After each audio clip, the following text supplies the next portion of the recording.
ஸ்தோத்திரங்களுக்கெல்லாம் பல அர்த்தங்கள் பல பேர் எழுதினது ஒன்றுக்கு ஆசிரமத்தை போட்டிருக்கா. கொஞ்சம் மட்டும் 3-4 வியாக்கியானங்கள் ஒவ்வொரு கிரந்தத்துக்கும் 28 ஸ்தோத்திரக்கும் போட்டிருக்காவ. அது என்ன லாபம்னு கேட்டா, இப்போ மார்கழி மாசம் ஆரம்பிக்க போறது. மார்கழி மாசம் ஆரம்பிச்சதுன்னா அங்கங்க ஒரு 10 இடத்துல தனித்தனியா வித்வான்கள் திருப்பாவபன்யாசம் சொல்ற அப்படின்னா ஒரே பாட்டு தான். அதே பாட்டை வெவ்வேறு இடத்துல வெவ்வேறு வித்வான்கள் சொல்றது ஒருத்தருடைய ரசானுபவம் ஒரு ஒரு மாதிரி இருக்கும். அது எல்லாத்தையும் ஒருத்தர் இடத்துல சேர்க்க முடிஞ்சா என்ன ஆகும்? ஒரே பதங்களுக்கு ஒரே பாட்டுக்கு பல வகையான அர்த்தங்கள் நாம ரசித்து அனுபவிக்கிறதுக்கு உபயோகமா இருக்கும். ஸ்தோத்திர பாடங்கள் எல்லாமே பெருமாள் பேரை சொல்றது அப்படின்றது ஒரு பொதுவான நாம சங்கீர்த்தனம் அப்படின்ற ஒரு தர்மத்துல சேரும். அந்த நாம சங்கீர்த்தனத்தையே அர்த்தம் தெரிஞ்சுட்டு அதை அனுபவிச்சு சொன்னா நமக்கு அதுல ரசம் அதிகமாகும். அதுலயும் பலர் பல வகையா அனுபவிச்சது தெரிஞ்சுக்க முடிஞ்சா லாபம் அதிகம். அதனால இப்ப இருக்கிற இந்த அனத்தியான காலத்துல எவ்வளவு முடியுதோ அவ்வளவு முடியுது. ஒரு ஸ்தோத்திரம் முடிஞ்சா கூட போறோம். ஆனா அதுல இருக்கிற இப்போ காமாசி காஷ்டக்கு முதல்ல ஆரம்பிக்கிறதா இருக்கும். அதுல சுமன பத்தியா இருக்கு அப்படின்றது. இப்போ இதுல 8 ஸ்லோகம் தான் சுவாமி சாதிச்சிருக்காரு. அஷ்டகம் அப்படின்றது பல சுத்தி சேர்த்து 9 ஸ்லோகம் ஆக போகுது. ஆனா இதுல இத்தனோண்டு ஸ்லோகங்கள்ல எத்தனை விசேஷ அர்த்தங்கள்லாம் இருக்கு அப்படின்றது பல பேர் வியாக்கியானங்கள்லாம் பண்ணி காமிச்சிருந்திருக்க. அதுல சிலதை நாம் அனுபவிக்க போறோம். அதுல ஒரு லாபம், இந்த சின்ன பசங்களா இருக்கவா அல்லது சம்ஸ்கிருத உற்பத்தி ஓணும்னு ஆசைப்படுறவா சுவாமி தேசிகனுடைய கிரந்தங்கள்ல எல்லாத்தையுமே ரொம்ப ஆழ்ந்த கருத்துகள் அர்த்தங்கள்லாம் உண்டு. அதையும் இவன் வியாக்கியானக்காரர் எடுத்து காட்டுறாங்க அங்க. அதனால என்ன பண்ண போறோம்? ஸ்லோகத்தை மட்டும் சொல்லாமல் ஸ்லோகத்தை பதம் பிரிச்சுட்டு அந்த பதங்களுக்கெல்லாம் தனித்தனியான பத உரை மாதிரி அர்த்தமும் தெரிஞ்சுட்டு அப்புறம் அதில் உள்ள விசேஷார்த்தங்களை ஏன் இந்த பதத்தை சுவாமி இந்த இடத்துல போட்டிருக்கார் அப்படின்றது அவ காமிச்சதை வச்சுட்டு ஒரு 5-6 வியாக்கியானங்கள் நாம் இதில் பார்த்துட்டு போகிறோம். இந்த ஸ்தோத்திரத்துக்கு எல்லா ஸ்தோத்திரத்துக்கும் எல்லா வியாக்கியானமும் இருக்குன்றது இருக்காது. ஒவ்வொரு ஸ்தோத்திரத்துக்கு ஒவ்வொரு வகையா மொத்தத்தில் 3-4-5 வெவ்வேறு வியாக்கியானங்கள் கிடைக்கிறது. கிடைச்சிருக்கிறத வச்சுட்டு வள்ளம் புஸ்தகம் போட்டா கிரந்தங்கள் எழுதினா என்ன பிரயோஜனம்? எழுதினவாளுக்கு யாராவது படித்து சந்தோஷப்பட்டு பகவத் குணத்தை அனுபவித்தா அதுதான் லாபம் வேணும். சுவாமி தேசிகனே இவ்வளவு ஸ்தோத்திரங்கள் யாருக்காக எழுதினார், எதுக்காக? அவர் ஐக்கியவனோட திருப்திக்காக பகவானுடைய பிரீத்திக்காக எழுதிட்டு போனார். அது அப்புறம் வாசிக்கிறவாள்லாம் அதனுடைய அர்த்தத்தை தெரிஞ்சுட்டு ரசிக்கிறச்ச அவளுக்கும் பகவத் அனுகிரகம் கிடைக்கிறது. இந்த மாதிரி வால்மீகி ஒரு ராமாயணம் எழுதிட்டு போனது நூற்றுக்கணக்கான பேர் அப்புறம் வந்தவா அதை வெவ்வேறு பாஷைகள்ல மொழிபெயர்த்திருக்கா. அது ஒரு பக்கம். தாங்களே அதே ஆதாரமா வச்சுட்டு பல கிரந்தங்கள் எழுதியிருந்திருக்கு. இப்படி நூற்றுக்கணக்கான பாஷைகள்ல வெவ்வேறு தேசங்கள்லாம் பரவி இருந்திருக்கு. இதனால பிரயோஜனம் என்னன்னா நமக்கு சுலபமா பகவத் அனுகிரகம் கிடைக்கிறதுக்கு பகவான் நாம சங்கீர்த்தனம் வசந்த வழி. ஒரு பேர்களை சொல்றது நமக்கா அந்த பேர்களை வகையா சொல்ல தெரியலன்னா பெரிய வள்ளலார் நமக்கு ஏற்கனவே எழுதி கொடுத்துருக்கிறத வச்சுட்டு அப்படியே சொல்லிட்டு போறது. சொல்றத நாம தவறுகள் இல்லாமல் சரியா சொல்றது ஒரு முக்கியமான விஷயம். சொல்றதை என்ன சொல்றோம் அதுல அப்படின்னு தெரிஞ்சுட்டு சொல்றது இன்னொரு சௌகரியமான விஷயம். முடிஞ்சதுன்னா அதனால இதுல நாம பண்ண போறது இது மூலமா ஒருத்தர் நாளைக்கு சம்ஸ்கிருதம் தெரிஞ்சுக்கணும்னு சொன்னா அதையும் காட்டி தர சித்தமா இருக்கேன். யார் தெரிஞ்சுக்கணும்னு இருந்தா அதோட பதங்களையும் பிரித்து அதனுடைய விவரணமும் சொல்லிட்டு போறோம். இப்ப அர்த்தத்தோட கட்டாயம் எல்லாத்தையும் சொல்றேன். யாருக்காவது மேல கேட்கணும்னு இருந்தா கூட நடுவுல இந்த சப்தம் எப்படி வந்திருக்கு என்ன ஏதுன்னு அதை கூட மேல தெரிஞ்சுக்கலாம்.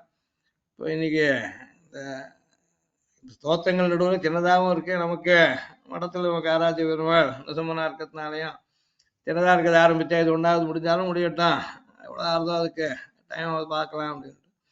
அதனால இப்போ இன்னைக்கு முதல்ல இதை சொல்றது கூட என்ன பண்றோம், ஸ்தோத்திரங்கள் ஸ்தோத்திரத்துக்கு வியாக்கியானங்கள் எழுதினவாழ்ல ஒரு ஸ்லோகம் அதுக்கு பதவுரை அப்புறம் பொழிப்புரை இப்படி எல்லாம் சொல்லிருக்க. அதை தவிர சிலர் என்ன பண்றாங்க, இந்த ஸ்தோத்திரத்தை பத்தியே கூட சில உபோத்காத்தம் முன்னுரை மாதிரி எழுதியிருந்திருக்க. அப்போ அது என்ன ஆகும்னா பொதுவா இந்த ஸ்தோத்திரம் சுவாமி எதுக்காக பண்ணிருக்கார், இதனுடைய பிரதான பிரயோஜனம் அப்படின்றதையும் முதல்ல சொல்லிவிட்டு அப்புறம் ஒவ்வொரு ஸ்லோகத்துல ஒவ்வொரு பதத்துல என்னென்ன சொல்றதுன்றத சில அந்த மாதிரி விவரிச்சிருக்கேன். அந்த கிரமத்துல இதுல இங்க இந்த வெப்சைட்ல போட்டிருக்கேன். எதுக்காக இந்த சைட்ல இருந்து யார் வேணாலும் சைட்ல இருந்து பார்த்து அப்புறம் வாசிக்கலாம். அதாவது சொன்னது புரியலன்னா தனியா போய் பார்த்துட்டு அப்புறம் திருப்பி வந்து கேட்கலாம். அந்த மாதிரி இருக்கட்டும் அப்படின்னு. இந்த காமாசிக அஷ்டகம் மூலம் இது. இந்த மாதிரி எல்லா ஸ்தோத்திரங்களும் இருக்கு. தேசிக ஸ்தோத்திராணின்றதுல எல்லா ஸ்தோத்திரங்களும் இருக்கு. அந்த ஸ்தோத்திரங்களை மூலத்தை பார்க்கறது. இதுக்கு அடுத்ததா இதுக்குள்ள வியாக்கியானங்கள் அதுக்கு வரத்து என்னென்ன வியாக்கியானம் இருக்கோ அது மேல இந்த மாதிரி ஒரு டேப்ல தெரியும். இதுல ஒரு சம்ஸ்கிருத வியாக்கியானம் ஒன்று இருக்கு. அது காமாசிகம் சான்ஸ்கிரிட் வியாக்கியானம் போட்டிருக்கு. காமாசிகாஷ்டகம் ஸ்ரீராம் தேசிகாச்சார் உரைன்னு தமிழ்ல ஸ்ரீராம் தேசிகாச்சார்னு உபரிபந்தந்தில் ஸ்தோத்திர மொத்தம் முழுக்க போட்டிருக்காரு. எல்லா ஸ்தோத்திரங்களுக்கும் சம்ஸ்கிருதத்தை கொடுத்து தமிழ்ல கொடுத்து அதுக்கப்புறம் உதவுரை கொடுத்து அது மொழிப்புரையும் கொடுத்துருக்கார். சில விசேஷார்த்தங்களையும் காட்டுறார். அது ஸ்ரீராம தேசிகாச்சாருடைய உரை. இது ஒரு புஸ்தகமா போட்டிருக்கா. பெருசாவும் இருக்கு, 2 வால்யூமாவும் போட்டு வந்திருக்கு. அது ஒன்று எடுத்துக்க போறோம். அதுக்கு அடுத்தது காமாசிகாஷ்டக சாரம் அப்படின்றது. இது தாதேசிகன் பண்ணதா இது. ஒருத்தர் காமாசிகாஷ்டகத்தை சுருக்கமா அது என்ன சொல்றதுன்றது ஒருத்தர் காட்டியிருக்கார். மகர்ஷி வாசுதேவாச்சாரும் முதல்ல இருந்தார். ரிசும்பிரியா பத்திரிகைக்கு முதல்ல வேதாந்த பின்றது. அப்புறம் ரிசும்பிரியா ஆரம்ப காலத்துல அவர் அதுக்கு சம்பாதகராக இருந்தார். அவர் வியாக்கியானம் எழுதியிருக்கார். அதுக்கப்புறம் அனங்கராச்சார், காஞ்சிபுரத்து அனங்கராச்சார் வித்வத் சக்கோர சந்திரிகா அப்படின்ற பேரில் அவர் ஒரு வியாக்கியானம் பண்ணிருக்கார். சேட்டலூர் சிவசங்காச்சார சுவாமின்னு இருந்தார். அவர் நிறைய பெரிய பண்டிதர், நிறைய கந்தங்கள் விவரமாக எழுதியிருக்கார். இவ எல்லாருடைய வியாக்கியானங்கள் இப்போ இது நாம கூட சொல்ல போகிறோம். இது இப்போ இருக்கக்கூடிய இந்த ஒரு மாதமும் 5 வாரம் அனத்தியானம் இருக்கு. இந்த தடவை 5 வாரம்னா ஒரு 10 நாள். அந்த 10 நாள் எவ்வளோ முடியுதோ அவ்வளோ சொல்ல முடிஞ்சா இதை இந்த 9 ஸ்லோகங்களுக்கு அர்த்தத்தை அவ சொல்லிருக்க மாதிரி அதுலேயும் சாதாரணமாக நமக்கு அந்த வியாக்கியானங்களை வாசிக்க முடியணும். வாசித்து அதுலேருந்து நாம அர்த்தத்தை புரிஞ்சிக்க முடியணும். அதுக்காக தான் அவன் புஸ்தகங்கள் எழுதினேன். இதெல்லாம் யார் சொல்லி தருவாங்கன்னா நான் இங்கே வாசிச்சுட்டே சொல்கிறேன் அர்த்தத்தை. அதனால அப்புறம் மூலத்தையும் பார்த்துக்கலாம். அவள் வியாக்கியானத்தை சைட்லேயே பார்த்துக்கலாம். பார்த்துட்டு அப்புறம் தங்கள் டைம் இருக்கச்சே முடிஞ்சதுன்னா கேட்டுக்கலாம். அது ஏதாவது புரியல மாற்றம் இருந்ததுன்னா அல்லது தங்களுக்கு விசேஷம் ஏதாவது சொன்னால் சொல்லலாம். முக்கியமாக பசங்களுக்கெல்லாம் இப்போ ஓரளவில் ஸ்தோத்திர பாடம் சொல்லி கொடுத்து அதெல்லாம் மனப்பாடம் பண்ணி ஒப்பிக்க சொல்லி அதுக்கெல்லாம் அங்கங்கே சில ஃபங்க்ஷன்ஸ் வச்சு அதில் வாழ்க்கைலாம் கௌரவம் பண்ணுறேன். இதே அடுத்த கட்டத்தில் என்ன பண்ணலாம், ஸ்லோகம் தெரிஞ்சிருக்கவாளுக்கு அர்த்தம் தெரியுமா அப்படின்றத பற்றி அர்த்தம் தெரியறதுக்கு ஒரு வழி ஏற்படுத்தி விட்டு அர்த்தத்தை பற்றியும் ஏதாவது ஸ்லோகத்தை கொடுத்து அர்த்தம் சொல்லு அப்படின்னு கேட்டேன். அதுவும் ஒரு வகையான பகவத்குணத்தை அனுபவிக்கலாம், ரசிக்கலாம். அதுலேயும் சில பேருக்கு உற்சாகம் இருந்ததுன்னா விஷயம் நல்லா புரிஞ்சுக்கலாம். சொல்கிறோமே புரிஞ்சுட்டே சொல்லுவோம் அப்படின்ற ஒரு எண்ணம் தோணும். அதுக்காகவும் இதை பண்ணுறது. இப்போ இதில் உள்ள இந்த 6 வியாக்கியானங்களோட பார்க்குறோம். அதில் முதல்ல இந்த சிவசங்காச்சார் தேட்டூர் அவர் எழுதிக்கிறதுல ஒரு கொஞ்சம் விரிவாக ஒரு முன்னுரை ஒன்று கொடுத்துருக்கார். இதை பற்றி பொதுவாக இந்த ஸ்தோத்திரம் சுவாமி பண்ணதுலேருந்து என்ன விசேஷ பிரயோஜனம், சுவாமி ஒவ்வொரு கிரந்தத்துக்கும் ஒவ்வொரு விசேஷத்தை மனசில் வச்சுட்டு தான் எழுதியிருந்திருக்கேன். என்னென்ன பெருமாளை என்னென்ன மாதிரி இப்படி ஸ்தோத்திரம் பண்ணுறாருன்றத அந்தந்த ஸ்தோத்திரத்துக்கு தனியாக பலம் சுத்தியும் சொல்லிருக்கேன். ஒவ்வொன்றிலையும் ஒரு வகையான பலம் கிடைக்கிறதுன்றதையும் காட்டுறேன். அதை தவிர எந்த ஊரில் இருக்க எந்த பெருமாளை எப்போ எப்படி சொன்னார்ன்றதெல்லாம் பற்றி ஆரம்பத்துக்கு கொஞ்சம் தெரிஞ்சுட்டா நல்லது. இதெல்லாம் பற்றி கூட நாம பசங்களாக இருக்கோம் அல்லது யார் கேட்குறே இருந்தாலும் பசங்கள்னு சொன்னால் சின்ன வயசுன்னு அர்த்தம் கிடையாது. சாஸ்திரத்தில் பாலகான்ற சப்தத்துக்கு மற்ற சாஸ்திரங்கள் தெரிஞ்சிருந்தா கூட இப்போ நாம் எதை பற்றி படிக்கிறோமோ அதில் ஆரம்பிக்கிறவா அப்படின்னு தான் அர்த்தம். அதனால் இதை ஸ்தோத்திர பாடங்களை பற்றி தெரிஞ்சுக்கணும்னு ஆரம்பிக்கிறவா யாராக இருந்தாலும் அவளுக்கு முதல்ல ஸ்தோத்திரத்தை தப்பு இல்லாமல் சப்தங்களை தெரிஞ்சுக்கிறது, அப்புறம் அதனுடைய அர்த்தத்தை தெரிஞ்சுக்கிறது, அதுக்கப்புறம் ரசிக்கிறது, 4 பேரோட சேர்ந்து கலந்து. இப்போ இதையே ஆழ்வார்கள் எப்படி சொல்லிருக்கா, ஒன்றையே பல கவிகள் எப்படி சொல்லிருக்கா, இப்படியெல்லாம் ஒப்பிட்டு பார்த்து புரிஞ்சுக்கலாம். அந்த மாதிரி லாபத்துக்காக இப்படி பகவத் குணத்தை அனுபவிக்கிறதுக்காக தான் இந்த காரியத்தை பண்ண போகிறோம். பகவானுக்கு இதுலேருந்து பிரீத்தி ஏற்படுறது. அதனால இப்போ முதல்ல காமாசிகாஷ்டகம்ன்றதை எடுத்துட்டு அதில் உள்ள வியாக்கியானத்தை பண்ணுறோம். முதல் ஸ்லோகத்தை சொல்கிறேன். முதல் ஸ்லோகத்துக்கு உள்ள அர்த்தத்தை அதுக்கப்புறம் அடுத்த ஸ்லோகம் எப்படி ஒவ்வொன்றா போக போகிறது. ஸ்ரீமான் வெங்கடநாதாரிய கவிதார்க்கிக கேசரி வேதாந்தாச்சாரிய வர்யோ மே சன்னிதத்தாம் சதா ஹிருதி ஸ்ருதீனாம் உத்தரம் பாகம் வேகவத்யாச்ச தட்சிணம் காமாததிவசஞ்சீயாத் கஷ்டித் அத்புத கேசரி. முதல் ஸ்லோகம். ஸ்ருதீனாம் உத்தரம் பாகம் வேகவத்யாச்ச தட்சிணம் காமாத்து அதிவசந்தியா கஷ்டித் அத்புத கேசரி அப்படின்றத ஸ்லோகம் சுவாமி முதல் ஸ்லோகத்தில் காட்டிருக்க. இப்போ இந்த ஸ்லோகத்துக்கு அர்த்தம் தெரிஞ்சுக்கிறதுக்கு முதல்ல காமாசிகாஷ்டகம்னா என்ன, எதுக்காக எழுதினா சுவாமி அப்படின்றத பற்றி தெரிஞ்சுக்கணும். அதுக்காக இந்த முன்னுரையில் இந்த சேட்டூர் சிவசங்காச்சார் காமாசிகாஷ்டக உரை அப்படின்ற ஒரு டேபில் அதை ப்ரெஸ் பண்ணால் நமக்கு அதை பார்க்க முடியும். அதையும் இவங்க வாசிச்சே காட்டுறேன். இதை புஸ்தகம் போட்ட அந்த புஸ்தகத்திற்கு அப்படியே ஆரம்பத்தில் யார் இதை வெளியிட்டா அப்படின்றதையும் சொல்லிருக்க. காமாசிகாஷ்டகத்தின் முன்னுரை ஸ்ரோத்தியம் பையன்பாடி சேட்டலூர் சிவசங்காச்சார் நங்கநல்லூர்ல இருந்தார். அவர் எழுதியிருக்கார். இவர் தான் இதை எழுதுறதுக்கு தன் வியாக்கியானத்துக்கும் ஒரு முன்னுரையா எழுதியிருக்கார். இதையும் தெரிஞ்சுக்கலாம். அவருடைய இதெல்லாம் மற்ற கிரந்தங்கள் இருக்கிறதையும் சொல்லிருக்க. ஸ்ரீமத் ஆளவந்தாரின் சதுஸ்லோகி ஸ்தோத்திர ரத்னங்களின் ஸ்ரீ தேசிகன் பாஷ்யங்களை அனுசரித்து தமிழில் அடியேன் விரிவுரை எழுதி வெளியிட்டேன். அளவந்தா ஸ்தோத்திரத்துக்கு சுவாமி தேசிகன் பாஷ்யம் எழுதியிருக்கார். அதுக்கு ரகசிய ரக்ஷன்னு பேர். அதை இவர் தமிழில் விரிவாக எழுதியிருக்கார்.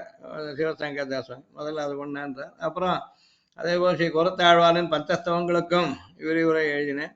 குரத்தாழ்வான்றவர் பாஷிகாருடைய பிரதான சிஷ்யர், பண்டிதர், பக்தர் எல்லா வகையிலும் சேர்ந்தவர். அவர் 5 ஸ்தவங்கள் எழுதியிருந்திருக்கார். அதில் ரங்க வரதராஜஸ்தவம் ஒன்று, வைகுண்டஸ்தவம் ஒன்று, அதிமானஸ்தவம் ஒன்று, சுந்தரபாகஸ்தவம் ஒன்று, அதுக்கப்புறம் எது விட்டோம்ப வைகுண்டஸ்தவம், அதிமானஸ்தவம்,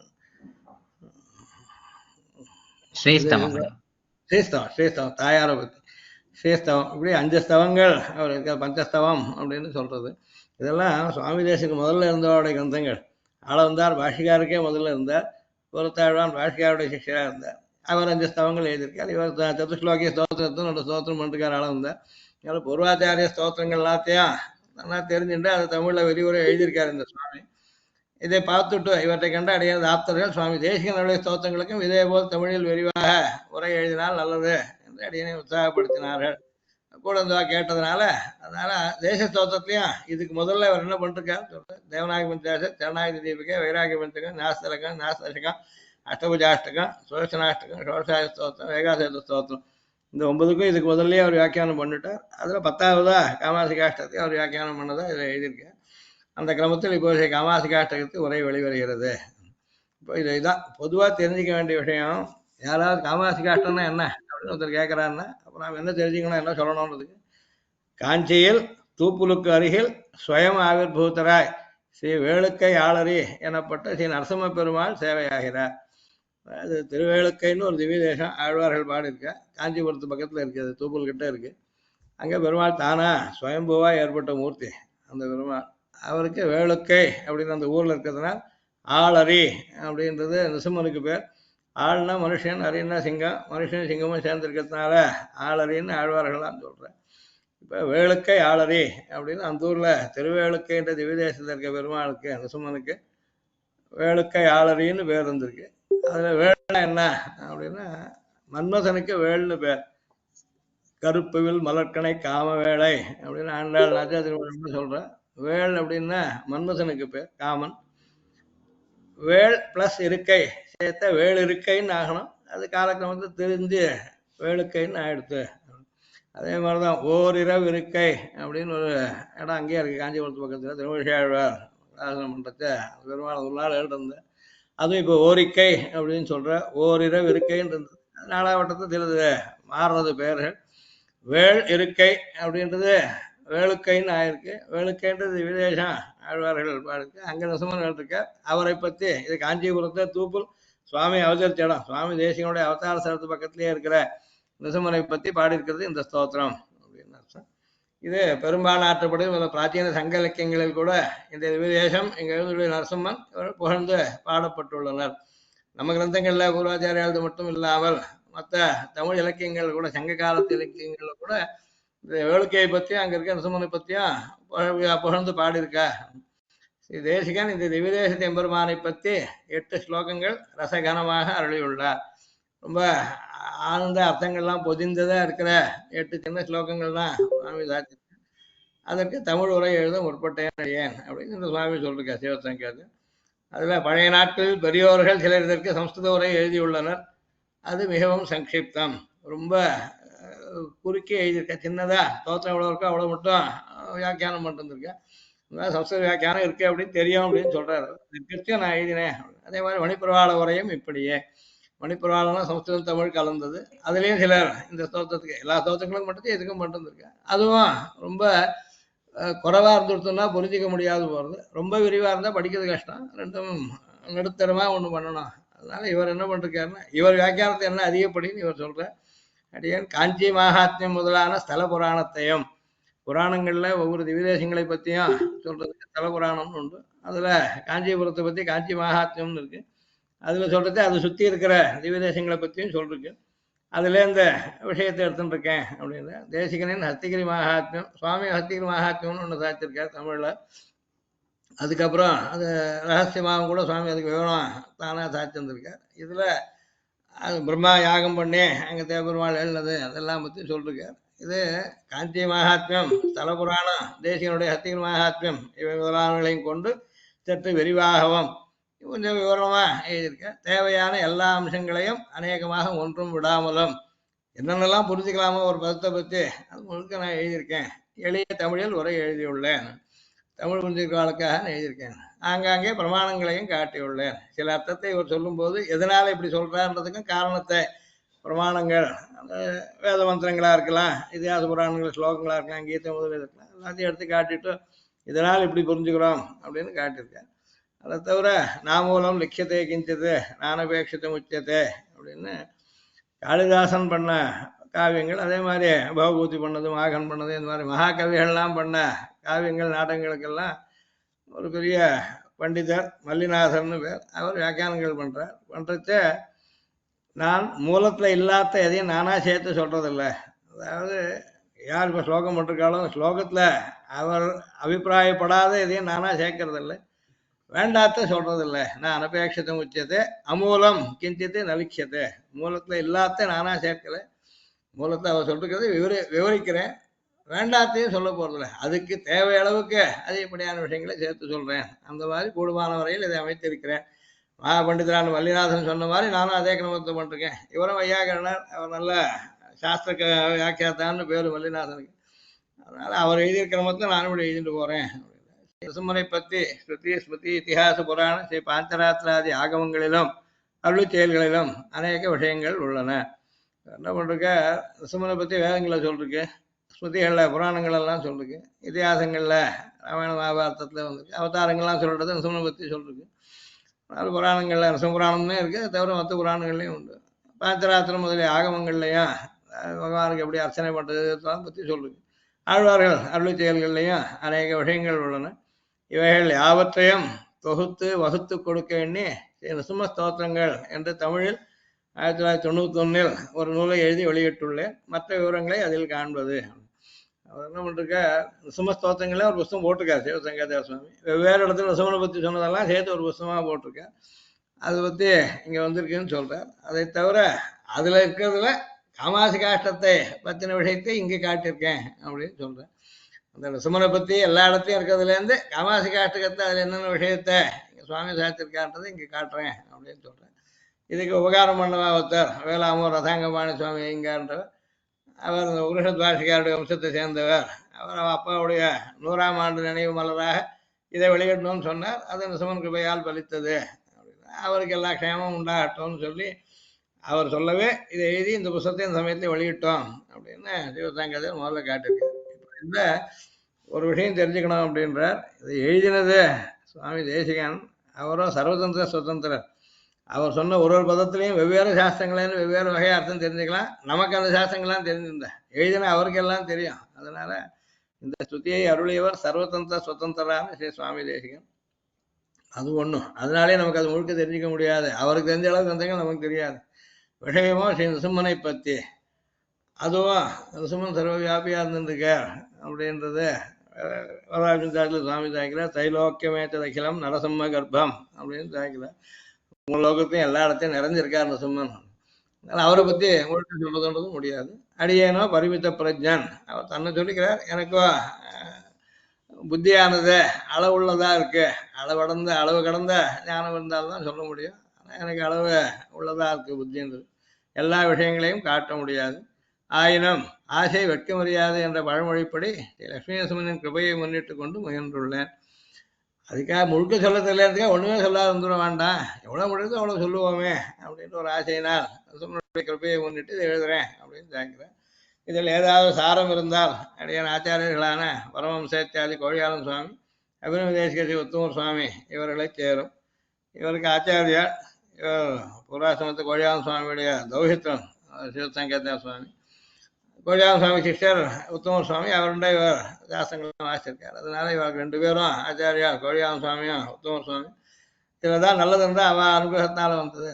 சாகசமாக இதில் அடியேன் துணிந்ததற்கு தேசிக ஸ்ரீசூக்தி ரசானுபவமே காரணம். ஏன் இதை பண்ண கிளம்பினீர் அப்படின்னா, சுவாமி தேசிய ஸ்ரீசூக்தி ரசிக்கணும்னு ஆசை, அதனால எனக்கு தெரிஞ்ச மாதிரி நான் ரசிச்சுட்டு போறேன் அப்படின்னு எழுதியிருக்கேன். இதுக்கப்புறம் இங்க முன்னுரை எழுதுறேன். இதுல இவன் நிகமாந்த மகாதேசிகன் அருளிய அருமையான ஸ்தோத்திரங்களில் இதுவும் ஒண்ணு. பல ஸ்தோத்திரங்கள் ஒவ்வொன்றும் ஒரு விசேஷம், அதுல இதுவும் ஒண்ணு. காஞ்சியில் எழுந்தருளிருக்கும் தூப்புலுக்கு அருகில் ஸ்ரீ யோக நரசிம்மனை பற்றிய துதி நூல் இது. நரசிம்மனுக்கு பல இடங்களில் பல ரூபங்கள் உண்டு. அதுல யோக நரசிம்மனா வேளுக்கையில் இருக்கார் பெருமாள். மேல சொல்ல போறோம், யோகம் நிஜம் சிக்ஷயன் காமாநாத்தனதாத் அப்படின்னு மேல சொல்ல போறோம். யோக தசையில பெருமாள் ஏற்றிருக்கிறத சுவாமி அதில் ஸ்தோத்திரம் பண்றார் அப்படின்னு அர்த்தம். ஆழ்வார்களின் அருள் செயல்களில் வேளுக்கை என்று பிரசித்தி பெற்றது. வேள் என்றால் மன்மதன், காமன். சாதாரண மன்மதனை சொல்லலை, இங்க சாட்சான் மன்மதா என்னப்பட்ட எம்பெருமானையே காமன் என்றது. மன்மதனுக்கும் மன்மதனா இருக்கக்கூடியவர், அவனுக்கும் அந்த அழகை வந்தது பகவத் அனுகிரகத்தினால். அப்படின்னால இவரையே இங்க காமம் அல்லது வேள் அப்படின்னு சப்தத்தால் குறிக்கிறோம். எம்பெருமானின் திருவுருவம் சேவிப்பவர்களின் மனதை கொள்ளை கொள்ளும் அழகில் சேவையாவதால் இவருக்கு இப்பெயர். பெருமாளை சேவித்தாலே மனசை அப்படியே ஆகர்ஷிக்கிறது, வேற எதுவும் நினைக்க முடியாமல் அதுலேயே மனசு லயிக்கும்படியா இருக்கு. அப்படிப்பட்ட அழகான ரூபம் பெருமாளுக்கு இருக்குன்றதுனால் வேள் அப்படின்ற சப்தமும் அவர் இருக்க இடம்ன்றதால வேளிருக்கை வேளுக்கை ஆயிருக்கு அப்படின்ற. இதுக்கு தீர்க்கம் எடுத்துடணும், கரெக்ஷன் பண்ணேன்னு. காமஸ்ததக்ரே, காமாஸ்தத தீர்க்கம் வேண்டாம், காமஸ்ததக்ரே சமவர்த்ததாதி அப்படின்னு வேதத்து ஒரு மந்திரம். இந்த ரிக்வேதத்துலையும் இருக்கு, எதிர்வேதத்துலையும் இருக்கு. இந்த மந்திரத்துல ஜெகத்தை மொத்தம் சிருஷ்டிக்கணும்னு பெருமாளுக்கு ஒரு சங்கல்பம் ஏற்பட்டது அப்படின்னு ஸ்ருதி சொல்றது, வேதம் சொல்றது. அப்போ பகவானுக்கு ஒரு ஆசை உண்டாயிடுத்து, ஜெகத்தெல்லாம் சிருஷ்டிக்கணும் அப்படின்னு. அந்த ஆசைன்னு சொல்றதுக்காக காமகான்னு சப்தம் இருக்கு. அக்ரே காமஹா அதே சமவர்த்தத்தை, ஜெகத்தெல்லாம் இல்லாத காலத்துல மகாபலயமா இருக்க சமயத்துல ஜெகத்தெல்லாம் சிருஷ்டிக்கணும்ன்ற எண்ணம் பெருமாளுக்கு ஏற்பட்டது. அப்போ அந்த காமகான சப்தம் ஆசை அப்படின்ற சங்கல்பம் இச்சைன்ற அர்த்தத்தையும் சொல்லும். அந்த சமயத்துல காமகா ததக்கிரே சமவர்த்தத்தான்னு முதல்ல பெருமாள் ஒரு ரூபத்தை எடுத்துட்டு அப்புறம் எல்லாத்தையும் சிருஷ்டிக்க ஆரம்பிச்சார். அது நிசும்மனா ரூபம் எடுத்துட்டார். அதுல இதுக்கு இந்த ஸ்ருதிக்கு வியாக்கியானம் பண்றதே காமஹா பகவான் என்ற வேதாந்த நூல்களில் தெரிவிக்கப்பட்டது. அதனால எம்பெருமானின் எந்த எல்லா அவதாரத்து திருமேனிகளும் அழகியது தான். அதிலும் ஸ்ரீ நரசிம்மனின் திருமேனி மிகவும் பேரழகு பொருந்தியது. பெருமாள் என்றைக்குமே அழகு, எந்த அவதாரமா இருந்தாலும். அதுல நரசிம்ம அவதாரம் ரொம்ப பேரழகு கொண்டது. இதை திருமழியாழ்வார் சொல்ற நான் வந்திருந்த அதில் அழகியான் தானே அறிவுருவன் தானே பழகியான் தாளே பணிமேன் அப்படின்ற பாட்டுல அழகாவும் இருக்கார், அரியுருவமாகவும் இருக்கார். அது என்ன சிங்கம், நரங்கலந்த சிங்கமா பெருமாள் இருக்கார். அவனுடைய திருவடியை ஆசைங்கன்னு நாமும் திருவந்தாரு திருவண்ணி பிரான் அருளினார். இன்னைக்கும் அழகிய சிங்கர் என்ற ஸ்ரீ நரசிம்மனுக்கு திருநாமம் வழங்கி வருவதை காணலாம். நரசிம்மனுக்கு தமிழ்ல சொல்றது அழகிய சிங்கர். நரசிம்மனுக்கும் பேருது, ஆழ்த்தாரியாளுக்கும் பேருது. இந்த ஸ்ரீ நரசிம்மனின் பேரழகில் ஈடுபட்டு பிராட்டி புல்க நின்னாளாம். அந்த அழகுல ஆசைப்பட்டு தாயார் அணைச்சண்டார். அல்லிமாதர் புல்க நின்ன ஆயிரம் தோழனிடம் அப்படின்னு திருவங்கியாழ்வாரதை வர்ணிக்கிறார். இவரும் அதற்கேற்ப 1000 திருத்தோள்களுடன் சேவை சாதித்தாராம் அப்படின்னு அகோபிலத்தை கொண்டாடுறத அந்த பதிகத்துல திருவங்கியாழ்வார் பாடிருக்கார். நல்ல நெஞ்சே நாம் தொழுதும் நம்முடைய நம்பெருமான் அல்லிமாதர் புல்கனின் 1000 தோழனிடம். 1000 தோழனும் சஹசிரபாகு, சஹசீஷாபுஷா, சஹசாட்ச சஹசுபாத் இப்படிலாம் சொல்றது. சஹசிரபாகுவா பெருமாள் அந்த அகோபில கஷேத்திரத்துல தாயார் அவரை அணைச்சிருக்க மாதிரி இருக்காருன்னு திருவங்கியாழ்வார் பாடிருந்திருக்கார். அதனாலேயே அழகிய சிங்கர்னு சொல்ற பேரும் அது எப்படியே ஒத்திருக்குன்றதையும் தெரிஞ்சுக்கலாம் அப்படின்னு. அதுவும் ஸ்ரீமத் அகோபில கஷேத்திரத்தின் நரசிம்மனை பாசனம் இடும்போது அதே சமயத்துல இவரது பேரழகிற்கு கண்ணத்தில் பட போகிறது என்று திருவயிறு பிடித்த என்னும் பெரியாழ்வார் திருப்பல்லாண்டு அருளினார். பெரியாழ்வார் பல்லாண்டு வாழ்த்து அந்தியம்போதில் அறிவுருவாகி அரியை அழித்தவனை பந்தனை தீர பல்லாண்டு பல்லாயிரத்தாண்டு என்று பாடுவினேன். அந்த சுமாவதாரத்துக்கு அந்த அழகை பார்த்து யாராவது திருஷ்டி வச்சுட போறாளே, கண்ணத்தில் படக்கூடாதுன்றதுக்காக பல்லாண்டுன்னு ஆரம்பிச்சு பெருமாளுக்கு மங்களாசாசனம் பண்ணிருக்கார், திருப்பல்லாண்டு பாடியிருக்கார் அப்படின்ற. அது இன்னொரு விஷயமும் தெரிஞ்சுக்கணும்னு இவர் கேட்டுறார்.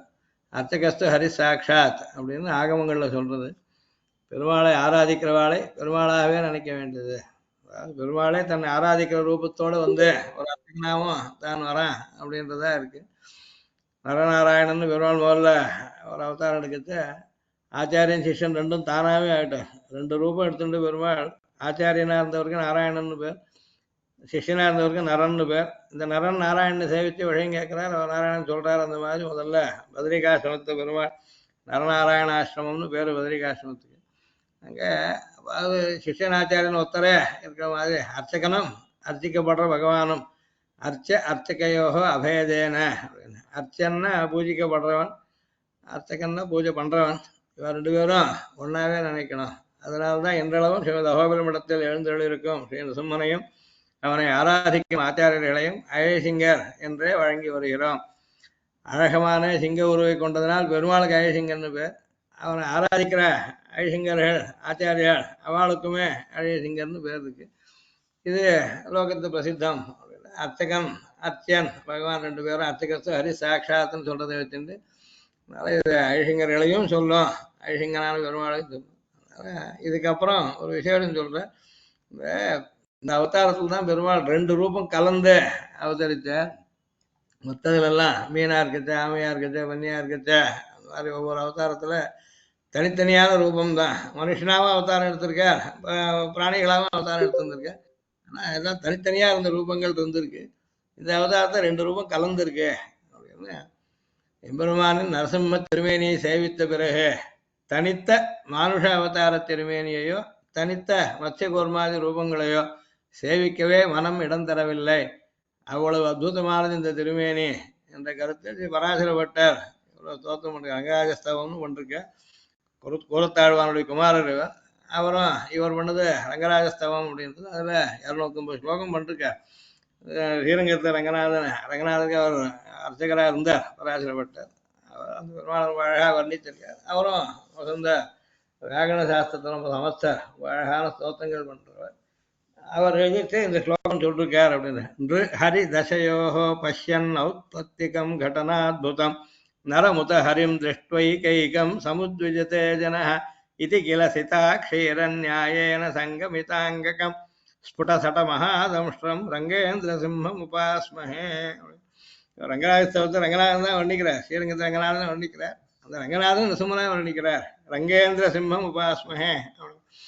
ரங்கநாதனான இந்த பெருமாள் இவர் தான் எல்லா அவதாரங்களும் பண்ணது. ஒரு காலத்தில் நரசிம்மனாவும் அவதரித்தார் அப்படின்னு ரங்கநாதனை கொண்டாடுறத அழகான ஸ்லோகம் சொன்னார். இன்று ஹரிதசையோகோ பஷ்யன் ஔத்பத்திகம் கடனாத்புதம் அப்படின்னு என்ன பண்றார். இன்று மனுஷன் ஹரி சிங்கம், மனுஷன் சிங்கம் ரெண்டுடைய தசையும் சேர்ந்திருக்கேன் கடனாத்புதம். இது ரெண்டும் சேர்ந்து என்ன அழகா அமைஞ்சிருக்குன்னு பார்த்தால் இது ஔத்பத்திகம். உண்டாகும் போதே பெருமாள் ரெண்டு தனித்தனியா உண்டாக்கி அப்புறம் சேர்க்கல. உண்டாகத்தையே கழுத்துக்கு கீழே மனுஷ ரூபமாகவும் கழுத்துக்கு மேல சிங்கமாகவும் அவதரித்தார். அதே மேல இதிலே சொல்ல போற இந்த ஸ்தோத்திரத்திலேயே ஆகண்டம் ஆதிபுருஷம் கண்டீரமபுரி குண்டிதாராத்தியம்னு சொல்ல போற. அதை பட்டர் வர்ணிக்கிறத சொன்ன இது ரெண்டும் கலந்திருக்கிற ரூபத்தை சேவிச்சதுக்கு அப்புறம் தனியா மனுஷ ரூபத்தையோ தனியா சிங்கம் முதலிய ரூபத்தையோ சேவிச்சா அந்த மனசை லயிக்க மாட்டேன்றது. அவ்வளவு அழகா அமைஞ்சு கொடுத்து இது ரெண்டும் சேர்ந்தது. இந்த சேர்க்கையினால ஏற்பட்ட அழகு தனி அப்படின்னு இதுல பராசப்பட்ட சொல்ற. இந்த கடனம்னா சேர்க்கிறது. கடனாத்புதம் ஹரிதசையோகோ ரெண்டும் ஒரே சமயத்தில் ஒரு ஜென்மாவில் அல்லது ஒரு காலத்து மனுஷன் ஒரு காலத்து சிங்கம்ன்றது இல்லாமல் ஒரே சமயத்தை ரெண்டும் சேர்ந்திருக்கிறது, ஒரே சரீரத்தையே சேர்ந்திருக்கிறதுன்றது ஆச்சரியம். இந்த ஆச்சரியமா சேர்ந்திருக்கிறத பார்த்ததுக்கு அப்புறம் பஷ்யன் நரம் உத்த ஹரிம் ஏகைக்கம் திருஷ்டுவா, தனியா மனுஷனோ தனியா சிங்கத்தையோ பார்த்தா கூட ஜனஹா சமுத்விஜத்தை, ஜனங்களுக்கு அது பிடிக்கல. இதுக்கு ஒரு திருஷ்டாந்தமும் சொல்றார். தனியா பால் சாப்பிடலாம், தனியா சர்க்கரையை சாப்பிடலாம், பாலோட சேர்த்து சர்க்கரையை சாப்பிட்டா அப்புறம் தனியா பாலோ தனியா சர்க்கரையோ வேண்டாது.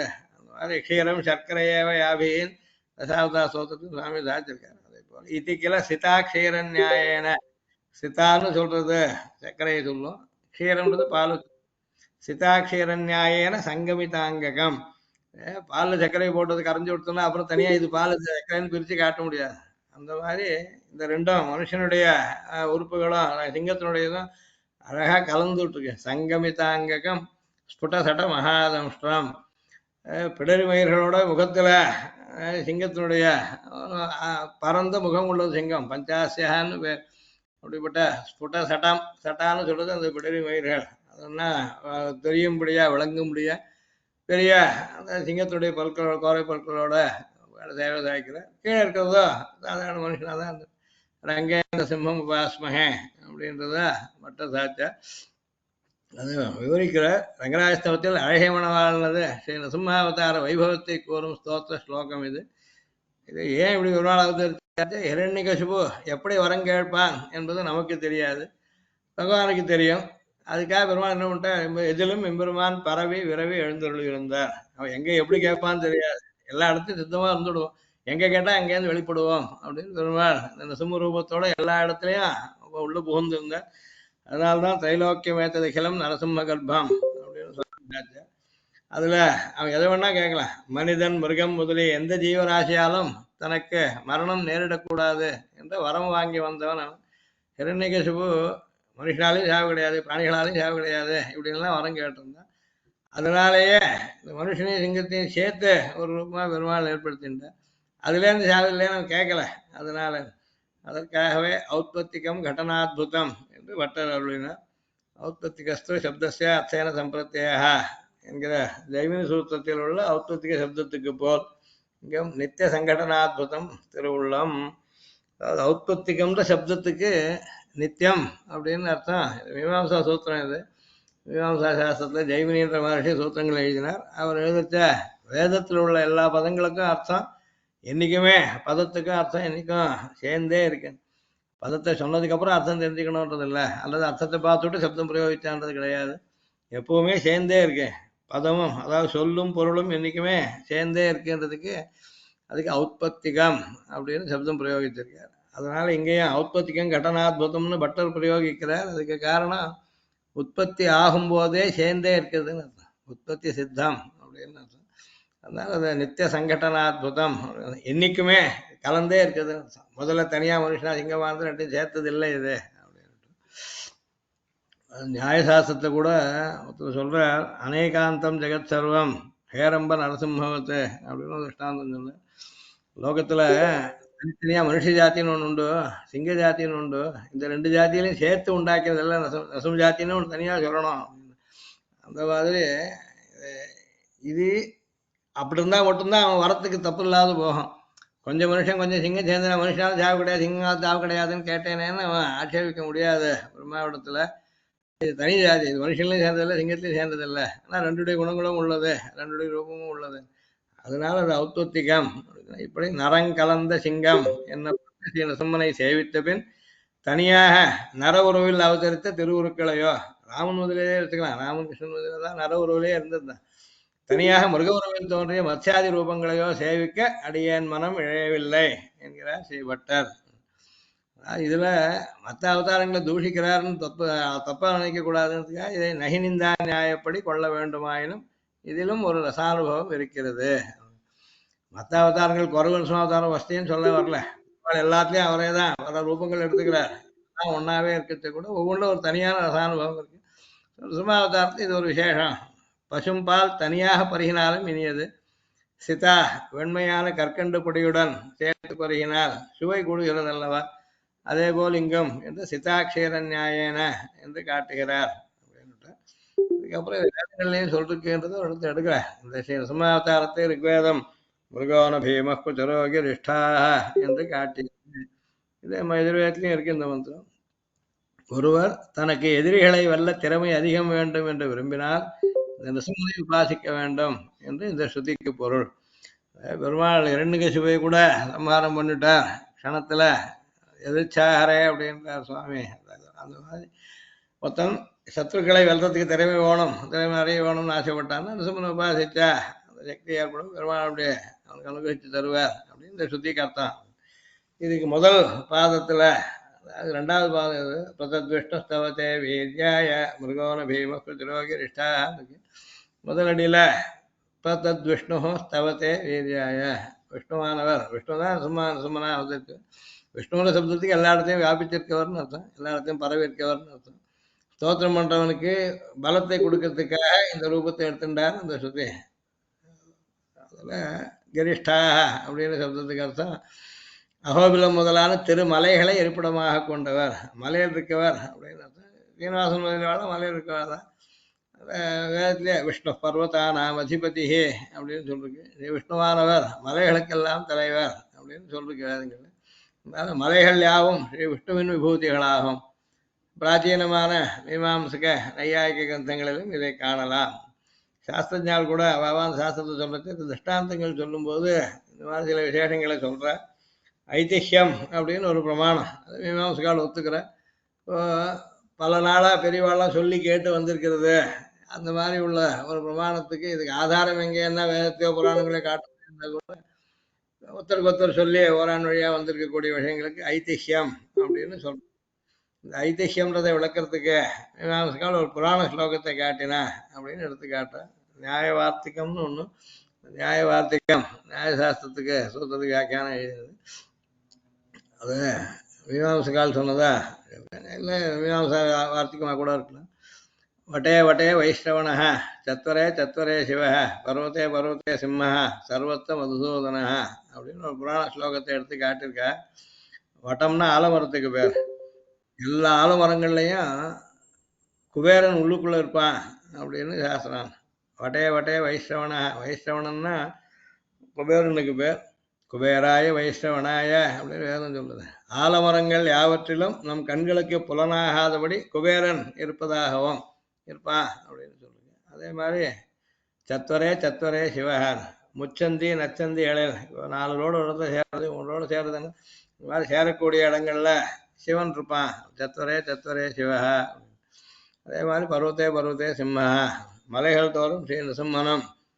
அதே மாதிரி சர்வத்த மதுசூதனா, உலகிலுள்ள எப்பொருள்களிலும் எக்காலத்திலும் எந்த தேசத்திலும் மதுசூதனன் என்னப்பட்ட ஸ்ரீ ஐகிரீவரும் இருப்பதாக இந்த ஸ்லோகத்துக்கு பொருள். எல்லா மலைகள்லையும் நிசம்மன் இருப்பார் அப்படின்ற மாதிரி கிரிஷ்டான வேதம் சொல்லிட்டு மலையில் இருக்க பெருமாள் அப்படின்றது. ஆழ்வார்கள் அருளி செயல்களில் பாடல் பெற்ற 108 விதேசங்களில் மலைகளில் உள்ள திருமேனிகள் அநேகமாக ஸ்ரீ நிசம்ம ரூபியானவரே. ஆழ்வார்கள் பலது மலையில் இருக்க பெருமாள் விதேசங்களை பாடியிருக்கேன். இப்போ சோழிங்கபுரத்தை பாடிருக்கா, அது கடிகைன்றது, அங்கே சுமநாயகத்துக்கா, அகோபுரத்தை பாடிருக்கா, சுமநாயகத்துக்கா. இந்த மாதிரி வெவ்வேறு மலைகளில் இருக்க பெருமாள் பெரும்பாலும் நிசம்மரூபியாக இருக்கார். ஆந்த தேசத்தில் உள்ள ஒவ்வொரு மலைகளிலும் பெரும்பாலும் ஸ்ரீ நிசம்மன், ராமன், ஸ்ரீ அனுமார் இம்மூவரில் ஒரு மூர்த்தி சேவையாவது திண்ணம். ராமன் ஸ்தோத்திரம் பண்ணிருக்கார் நிசம்மன், அதனால ராமன் இருக்கிறது சில மலைகள்ல, நிசம்மன் இருக்கிறதுக்கு, அனுமார் இருக்கிறதுக்கு, இந்த மாதிரி ஆந்திராவில் பல இடத்தை பார்க்கலாம்னு சொல்றேன். ஆகவே இவரை கிரிஷ்டாக என்றது வேதம். மலையில் இருக்கக்கூடியவன் அர்த்தம். மிருகோன பீம குச்சரோ கிரிஷ்டான்ற மந்திரத்துல கிரிஷ்டான்றதுக்கே மலைகள்ல இருக்கான்றது அர்த்தம் சொன்னார். குச்சரஹா அப்படின்னு ஒரு சப்தம் இருக்கு. கு அப்படின்னா பூமிக்கு பேர், சரஹான சஞ்சரிக்கிறவர், பூமியில் எங்கும் சஞ்சரிக்கும் இயல்பு உடையவர். குச்சரஹான்ற சப்தத்துக்கு அர்த்தம். காடும் காட்டை சார்ந்த இடங்களும் திருமாலுக்கு உரியவை என்பது தமிழ் இலக்கியங்களில் தெரிய வரும். அதாவது 4ஆ பிரிக்கிறது, 5ஆ பிரிக்கிறது, என்ன நிலங்களை பிரிக்கிற சமயத்துல எந்தெந்த இடம் என்னென்ன மாதிரியா இருக்கும், யார் யார் அதுக்கு தேவதைகள்னு சொல்றது, காடை சார்ந்த இடங்கள் திருமாலுக்கு உரியவை அப்படின்னு சொல்லப்பட்டிருக்கு. அதனால சிங்கமா இருக்கிறதுனால காட்டுக்கு ராஜாவா இருக்கார். மேலும் சஞ்சார பிரியர் ஸ்ரீநரசிம்மன், குச்சரான பூமியை சஞ்சரிக்கிற சுபாவம் உள்ளவன் அர்த்தம். இப்பொழுதும் ஸ்ரீமத் பரமஹம்சேத்தியார் ஸ்ரீமத் ஆதிவீன சுவாமி காலம் முதல் கிராம நகராதிகளில் எழுந்தருளி அங்குள்ளோர் எல்லோரையும் அனுகிரகித்து வருவதை கண்கூடாய் சேவித்து வருகிறோம். மடத்து பெருமாள் எல்லா இடத்துலையும் சஞ்சரிச்சுட்டே இருக்கார். அந்தந்த ஊர்களுக்கு போய் அங்கே இருக்கா பக்தாளுக்கு அனுகிரகம் பண்றார். கிராமாத் கிராமமட்டன் ஸ்வகீய சரண திராணைக பத்தஸ்பிருகாத் மாலோலாத் அபரம் புராண புருஷாத் பிராபியம் நஜானீமஹே அப்படின்னு சொல்றது. அந்த பெருமாளுக்கு மடத்தின சும்மனுக்கு ஒரு திருவடியில் பாதுகையும் உண்டு, சோபானக்க பதாத் அப்படின்னு சொல்றது. அதனால சஞ்சரிக்கிறதுக்காகவே ஏற்பட்டு பெருமாள் அங்கேருந்து அகோபிலத்திலேருந்து ஆதிவீன சுவாமிக்கு அவர் கையில குதிச்சு அவர் மூலமா கிராமே கிராமேத்துக்கத்தா பதக்கமல்லத்தான் ஆசிதான் காரயத்தான் பெருமாளுக்கு எல்லாரும் முடியாது சமாஷ வர்ணியாசங்கள் பண்ணிக்க முடியாது பண்ணிருக்கேன். அதனாலே குச்சரகான்றது நிசுமனை குறிக்கும். இன்னைக்கும் நாம் அனுபவிக்கிறோம் ஆஷங்கள் அங்கங்க சஞ்சாரத்தில் ஏற்றதுல. இது குச்சரகா கிரிஷ்டாக அப்படின்னு சொன்னோம். இந்த சிங்கம் ஹிரண்யகசிபுவை போன்றோருக்கு பயங்கரமானவர். இதை மிருகோன பீமஹா அப்படிங்கிறது. மிருகம்னா மிருகத்திற்கு சுவாமி ராஜாவான சிங்கத்தை குறிக்கிறது. பீமஹான்னா பயங்கரமானது, பார்த்தாலே பயத்தை உண்டாக்கக்கூடியது. இதுல மிருகோன பீமஹான்றச்ச மிருகத்தை போன்று பயங்கரமானவர், சிங்கத்தை போன்று பயங்கரமான ஒரு அர்த்தம். ந அப்படின்ற சப்தத்துக்கு ரெண்டு அர்த்தம் உண்டு. விசேஷ வாச்சகமான சொல்லுக்கு அடுத்து வரும் ந என்ற சொல்லுக்கு போல் என்று பொருள். இதை போலன்னு உபமான அர்த்தம் அதுக்கு. மிருகோன அப்படின்றதுக்கு மிருக இவ அப்படின்னு அர்த்தம். மிருகோன பீம மிருக இவ பீமஹான்னு யாஸ்கர் நிருப்தியில் காட்டினார். வேதத்தில் இருக்க ஒரு எழுத்துக்கும் அர்த்தம் புரிஞ்சுக்கிறதுக்கு நிருப்தம்னு ஒரு சாஸ்திரம், அதை எழுதினவர் யாஸ்கர்ன்ற மகர்ஷி. அவர் சொல்றது இந்த மொத்தத்துல மிருகோன அப்படின்னா மிருக இவ மிருகத்தை போல அப்படின்னு வியாக்கியானம் பண்ணிருக்க. ஆகவே பயங்கரமான மிருகம் போல் தீயவர்களுக்கு காட்சி அளிப்பவர் அப்படின்னு அர்த்தம். அதுவே சீத்தத்துடன் அருள் பெற்ற ஸ்ரீ பிரகலாதாழ்வானை போன்றோருக்கு இனியவர். ஹிரண்யகசிபு மேல கோவிச்சுருக்க சமயத்திலேயே பிரகலாத இடத்துல அனுகிரகத்தோடவே வாத்சல்யத்தோடவே அவனுக்கு இனியவராகவே இருந்தார். ஒரே சமயத்துல ரெண்டுக்கும் ரெண்டு ரூபமும் இருந்திருக்கு. இப்போது ந என்பதற்கு பிரசித்தமான இல்லை என்றே பொருள். பொதுவா நான் இல்லைன்னு அர்த்தம். மிருகோ ந பீமஹா, சிங்கம் தான் ஆனா பயங்கரம் இல்லை அப்படின்றத அர்த்தம் வச்சுக்கலாம். முதல்ல சொல்றது ஒரு விசேஷமா இருக்கிறதுனால அதுக்கு அடுத்து வந்ததுனால் அதை போல் அப்படின்னு அர்த்தம் வச்சிருந்தோம். அப்போ பீமஹான்னே அர்த்தம் வரும். நான் அது இல்லைன்ற அர்த்தம் சாதாரணமா இருக்க மாதிரி வச்சிருந்தா பீமம் இல்லை. அப்போ அழகிய சிங்கம் இதை வச்சிருந்தா அழகிய சிங்கம்னு பேர் வந்திருக்குன்னு சொன்னோம். இப்போது நான் என்பதற்கு பிரசித்தமான சாதாரணமா நான் இல்லை என்ற பொருள். அப்போ அனுகூலர்களுக்கு இந்த மிருக உருவிலான பகவான் ந பீமஹா பயமளிப்பவர் இல்லை என்று பொருள். இவரேதான் ஸ்ரீ வாமனாவதாரம் கொண்டு 3 அடிகளால் உலகை அளந்து கொண்டவர் என்பதை உத்தரார்த்தம் கூறுகிறது. அபராவது ஆதிகாமா பரஸ்யாக மேற்கொண்டவர், லோகத்தை எல்லாத்தையும் 3 அடிகளால் அளந்தார் அப்படின்னு சொல்லிருக்கு. வாமனா இருந்துட்டு பலிகிட்ட யாச்சனம் பண்ணி வாங்கிட்டு அப்புறம் பெரிய உழவு எடுத்துட்டு திருவிக்கிரமனா எல்லா உலகத்தையும் அளந்தார் அப்படின்னு சொல்லிருக்கு. இப்படி இதுல என்ன விசேஷம்னா பரஸ்பர விருத்தங்களான ஒரே சமயத்துல சேராத சேர்த்து மனிதன் சிங்கங்களின் உருவ அமைப்பு, ஒரே நேரத்தில் வேண்டியவர்களை அனுகிரகிப்பது, தீயவர்களுக்கு தீவிழி விழிவன் என்றபடி அவனை திருத்த கோபத்துடன் பார்ப்பது. இப்படி உக்ரரூபத்துடனும் சாந்த திருமேனியுடனும் சேவையாவது முதலானவைகளை கொண்டு ஆச்சாரியர் மேலே இதிலே சொல்ல போற சட்டாபட்டல பீஷணே என்ற ஸ்லோகத்தில் விலட்சணமான சேவையை அனுபவித்து அனுசந்திக்கப் போகிறார். அதையும் ஒரு மேலே சொல்ல போறார் இதுல அப்படின்ற. இதுலேயே ஸ்ரீ ரங்கராஜஸ்தவத்தில் அருளையிலேயே சற்று விரிவாக சாஸ்திரநாம பாஷ்யத்தில் பகவத்குண தர்ப்பணம்னு பேரு. சாஸ்திரநாமத்துக்கு பாஷ்யம், விஷ்ணு சாஸ்திரநாமத்துக்கு பராசரப்பட்ட ஒரு வியாக்கியானம் எழுதியிருக்கேன். அதுக்கு பகவத் குணம் அப்படின்னு பேரு. அந்த ஒவ்வொரு திருநாமமும் விஸ்வாமித்திரன் ரஷட்காரான்ற ஒவ்வொரு 1000 திருநாமங்களும் பகவானுடைய ஒவ்வொரு குணத்தை கண்ணாடி போல எடுத்து காட்டுறது அப்படின்னு அவர் விவரிக்கிறார். அதனால பகவத்குண தர்ப்பணம்னு பேர் வச்சார் அந்த வியாக்கியானத்துக்கு. சாஸ்திரநாம பாஷ்யத்துல பட்டர் இதே காட்டியிருக்காருன்னு சொல்ற. நாரசிம்ம வபு ஸ்ரீமான் அப்படின்ற ஸ்லோகத்திற்கு நாரசிம்ம வபுன்றதுக்கு பக்த பயாபக ததபேட்சா சமக்ஷண பிரதிபன்ன யதாகாம திவ்ய மகானசிம்ம சம்மனனா அப்படின்னு வியாக்கியானம் பண்ணிருக்கா அப்படின்ற. பக்தனான ஸ்ரீ பிரகலாதாழ்வானுடைய அச்சத்தை போக்க அவர் விரும்பிய அதே க்ஷணத்தில் எப்போ அவன் பிரார்த்திச்சுட்டானோ பிரகலாதன் அதே சமயத்திலேயே தன் திருவுள்ளப்படி கை கொள்ளப்பட்ட தானா பெருமாள் தான் சங்கல்பித்து ஒரு ரூபத்தை உண்டாக்கின திவ்யமான நரங்கலந்த அழகான சிங்க திருமேனியை உடையவன் அப்படின்னு நாரசிம்மபூ அப்படின்ற பெயருக்கு அர்த்தம். தாசநாமத்துள்ள நாரசிம்மபூன்றதுக்கு பிரகலாதன் பிரார்த்திக்க தான் இஷ்டப்பட்டபடி மனுஷனும் சிங்கமும் கலந்திருக்க அழகான திருமேனியை கொண்டவர் நாரசிம்மபூ அப்படின்னு அர்த்தம். இதுக்கு அடுத்த திருநாமம் இருக்கு நாரசிம்மபூ ஸ்ரீமான். அடுத்த பதம் ஸ்ரீமான் அப்படின்றது. இப்படி ஒன்றோடு ஒன்று சேராத அபூர்வமான மாறுபட்ட உருக்களை தாங்கிய போதும் ஸ்ரீமான் ரொம்ப அழகாகவும் இருக்கக்கூடியவர். பயப்படுத்துற மாதிரியும் இருக்க ரூபம் அழகாகவும் இருக்கே அப்படின்றதுக்காக நாரசிம்ம பூஷன் ஒன்று ஸ்ரீமான்னு சொல்லிது. சௌந்தர்ய லாவண்யாதிபிகி அதி மனோகர திவ்ய ரூபா, உடல் முழுவதும் உள்ள அங்க அமைப்புகள் முதலியன நல்லபடி அமைவது, தனிப்பட ஒவ்வொரு அவயவங்களும் அழகாய் அமைவது. சௌந்தரியம் லாவண்யம்ன்றதுல ஒவ்வொரு கை கால் முதலது தோல் கண்டார் தோளை கண்டார் அந்த மாதிரி சொல்லுது. ஒவ்வொரு அங்கமும் எப்படி இருக்கணும் அப்படி இருக்குது. எல்லா அங்கமும் சேர்ந்து இருக்கதும் அழகா அமையாது.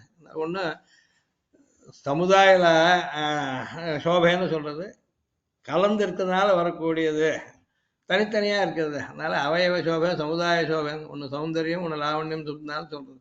அதனால ஸ்ரீமான்ற திருநாமத்துக்கு அவர் வியாக்கியானம் பண்றது சௌந்தர்ய லாவண்யாதிபிகி அதி மனோகர திவ்ய ரூபா அப்படின்னு சாஸ்திராபாஷ்யத்துல பட்ட சொல்லிருக்கார். அதனால் இதுல ரெண்டு வகை.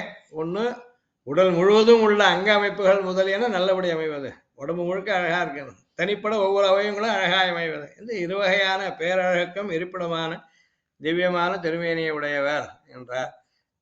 இதை தவிர இதையும் தனக்கு இதை சேர்க்கப்புறம் தனித்தனியா ஒண்ணும் பிடிக்கலன்னு முதல்ல சொன்னதையே இங்கேயும் சொல்லிருக்க. இத்தோடு இல்லாமல் தமக்கு இந்த திருமேனியில் உள்ள ஈடுபாட்டை வெளியிடுகிறார். ரிசுமாயிர மூர்த்தியில் இருக்க பக்தியை வெளியிடுறார். தத்ர என்று சிம்மத்வயோகோ, மனுஷத்துவம் சிம்மத்துவம் சேர்ந்திருக்கிற சுகடிதத்துவம் பசியதாம், எவ்வளவு அழகா சேர்ந்திருக்க அந்த சேர்க்கையை பார்க்கிறவனுக்கு சுத்திமத்து அந்நத்து நிருமாத்திரம் சிம்மமாத்திரம் வா திருஷ்டுவா ஜுகுப்சா ஜாயேதாபி. அழகான சுத்தமான ரூபங்கள் தனியா நிருமாத்திரம் மனுஷன் மட்டுமோ சிம்ம மாத்திரம் வா திருஷ்டுவா, ஐயோ பார்க்கணுமேனு வெறுப்பு கூட ஏற்பட்டுவிடும். தனித்தனியா பிடிக்காது போயிடும். இந்த கலந்திருக்கிறத சேவிச்சாதான் திருப்தியே ஏற்படும். தாதுக்க ரூப, இங்க கூட அந்த ரூபம் அடிப்படி அதை எடுத்தோம் காவலி கீழே இருக்கு. தாதிருக் ரூப பரிகிரக மாத்திரேனி ஜெகத் ராத்தம். இந்த மாதிரி ஒரு உருவை எடுத்துட்டு, மனுஷனும் சிங்கமும் கலந்த உருவை எடுத்துட்டு நிருசிம்மனா அவதரிச்ச போது லோகத்தெல்லாம் காப்பாத்தினார். ஹிரண்யகசிபுவை கொன்னு இந்திராதிகளுக்கு லோகத்தை திருப்பி வாங்கி கொடுத்துட்டு இருக்கா எல்லாரும் சந்தோஷமா திருப்தியா இருக்கிறதுக்கு காக்கும் காரியத்தை பெருமாள் இந்த நிருசிம்ம ரூபத்துல பண்ணார் அப்படின்னு. தாதிருக் ரூப பரிகிரக மாத்திரேனே ஜெகத்ராத்தம். இதுக்கு மாங்கல்ய ஸ்தவம்னு ஒன்று உண்டு விஷ்ணு தர்மத்துல. தால்பியர் அப்படின்னு சொல்லிருக்க, சௌனகர் தால்பியருக்கு சொல்றதா இருக்கு. அதுல தம்ஷ்ரா கராளம் சுரபீதி நாசனம் கிருத்வா வபு திவ்ய நிருசிம்ம ரூபிணா திராத்தம் ஜெகத்யேன அப்படின்னு மமாஸ்து மாங்கல்ய விவருத்தையே ஹரிஹி அப்படின்னு எல்லா ஸ்லோகமும் அப்படியே முடியும். அது நமக்கு எல்லா மங்களங்களையும் க்ஷேமங்களையும் கொடுக்கறதுக்கு அந்த ஹரி பகவான் அனுகிரகிக்கட்டும் அப்படின்னு அதில் இருக்கு. அங்கே இந்த மாதிரி ரூபத்தை கொண்டு தம்ஷ்ரா கராளம், பல்லெல்லாம் கோரை பல்லோடு இருக்குது, சிங்கமா இருக்கிறது பார்த்தா உக்ரமா இருக்கிறது, அது பயத்தை உண்டாக்குறது. இரண்யகசிபுக்கு அவனு கொல்லவும் கொன்ன. சுரபீதி நாசனம், தேவதைகளுக்கு பயத்தை போக்கித்து அதுவே. கிருத்வா வபுஹோ, ஒரே சரீரமானது ரெண்டு காரியத்தையும் பண்ணிட்டு திவ்ய நிருசிம்ம ரூபிணா.